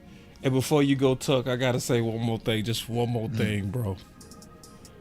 I got to say this because it just hit me. We also, as fans, got to stop ignoring the obvious stuff. I mean that, bro. Stop waiting till the politics hit us in our face to get mad.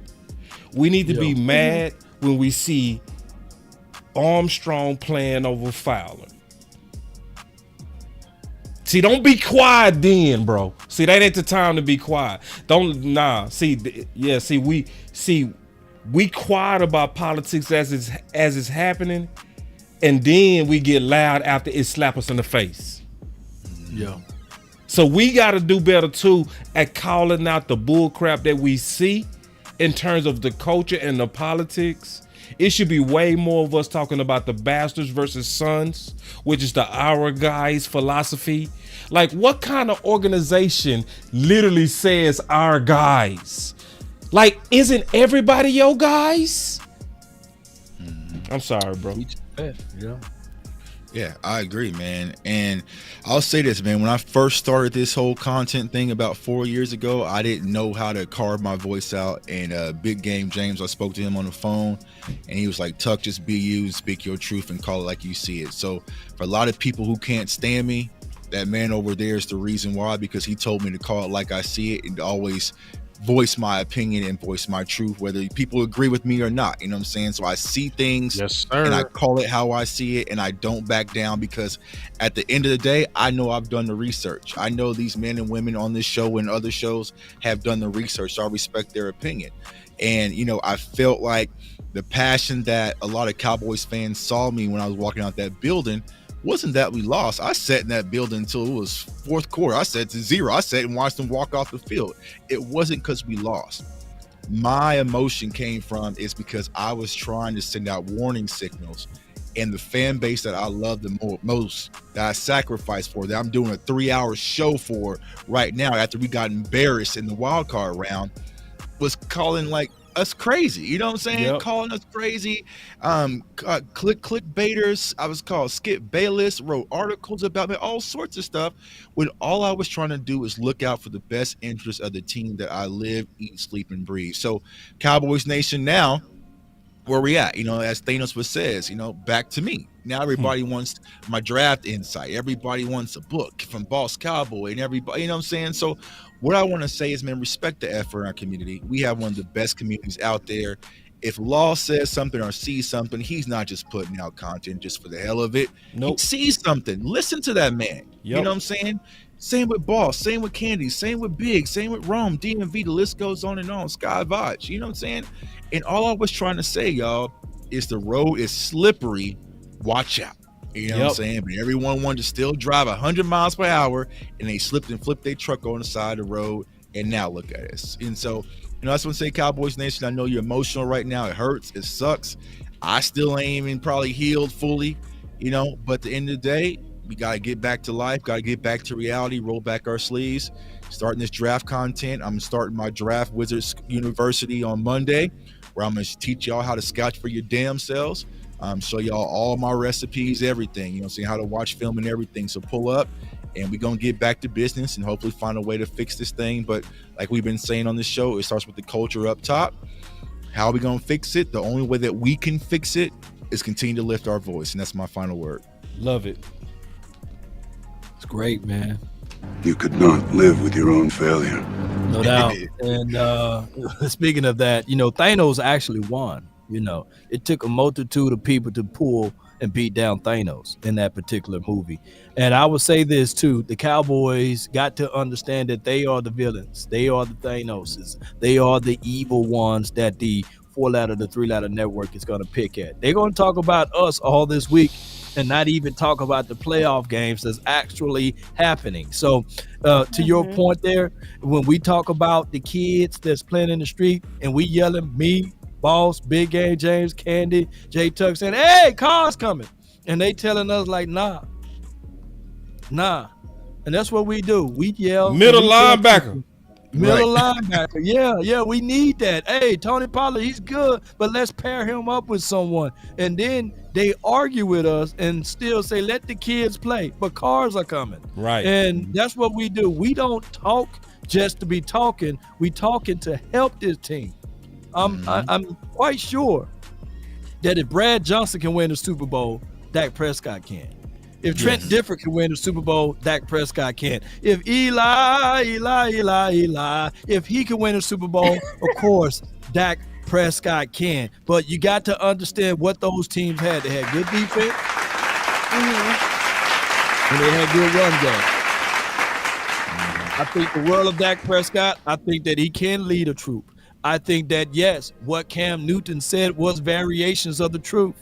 Sometimes you just got to add pieces around. Cam Newton would have never made it to the Super Bowl in 2015 if he didn't have that good defense and those two running backs there, Jonathan Stewart, and I forgot the other kid name. So we got to understand that if we got this kind of caliber of team, then let's continue to do that. Nothing wrong with Tony Pollard being Luigi, Nightwing, Robin. Nothing wrong with him being that. But if you're going to bring him back again for next season, you better for damn sure bring in a good run game, and you got to stop playing 6 DBs on defense too. So whatever we do on defense, we got to get us a look, J Tuck. I'm gonna be talking to you strongly about these linebackers. I want me a good cornbread-fed linebacker that grew up brushing his teeth with a Ray Lewis toothbrush and everything. I'm talking about a linebacker. That's all he want to do is hit stuff, hook to flat, and that's all he want to do. We need to find that man and put him on this team. And if Parsons gonna be podcast Parsons because he ain't gonna stop it, hey, and he want to play on the edge and beyond and stay there, then let him stay there. Let him stay there. Just go ahead and move on and find a true linebacker that's gonna be put in the middle of the field, and everything else will work out with this defense. That's been my time. I really thank you all for yours. Man, I appreciate that final word. And then we got one more final word from the OC. He said, The OC. There's no emotions, no friends, no loyalty. Straight business. The OC done snuck up in here and got a final word. Put Look at that. hashtag straight business in the chat. The OC done snuck up in here and got him a final word. He said, not without the elite pieces around Dak, you don't win. Period.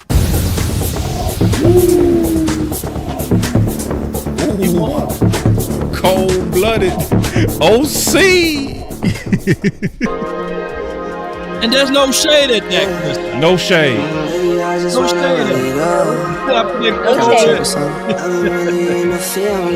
It's just trying to win, Law. It's just trying to win. Trying to win, man. Yeah, it's just, listen, for all of y'all saying he can't do it, okay, cool. Well, what's the formula? What the OC say? Put them pieces around him. He can do Tom it. Brady got 3. He got 3 Super Bowls with Adam Vinatieri, whatever the kicker name. Yeah. And Law, not depending on one man. That's your fault. And Law Edrin Cooper out of Texas A&M. Ooh. I'm gonna look him up. That boy said OC. Adrian. My boy say light skin crazy OC. I like it. Hoodie OC. Hoodie OC. Look at him up, man. Hey, low key, Ivan Pace, man. My guy was right on the linebackers, man. Oh yeah, man. Tuck me on it. That's what I'm saying. Y'all want to do linebacker talk this draft season? Let's get it. That's hey. You go to a guy. I wish OC was here. I'll talk to him about JC Latham. He's gonna be really good. Yeah, it's that time, bro. We finna start all of that. Well, I'm gonna tell y'all what. I'm gonna be black. So I'll see y'all when I come back from the mountaintop like Moses. Nope.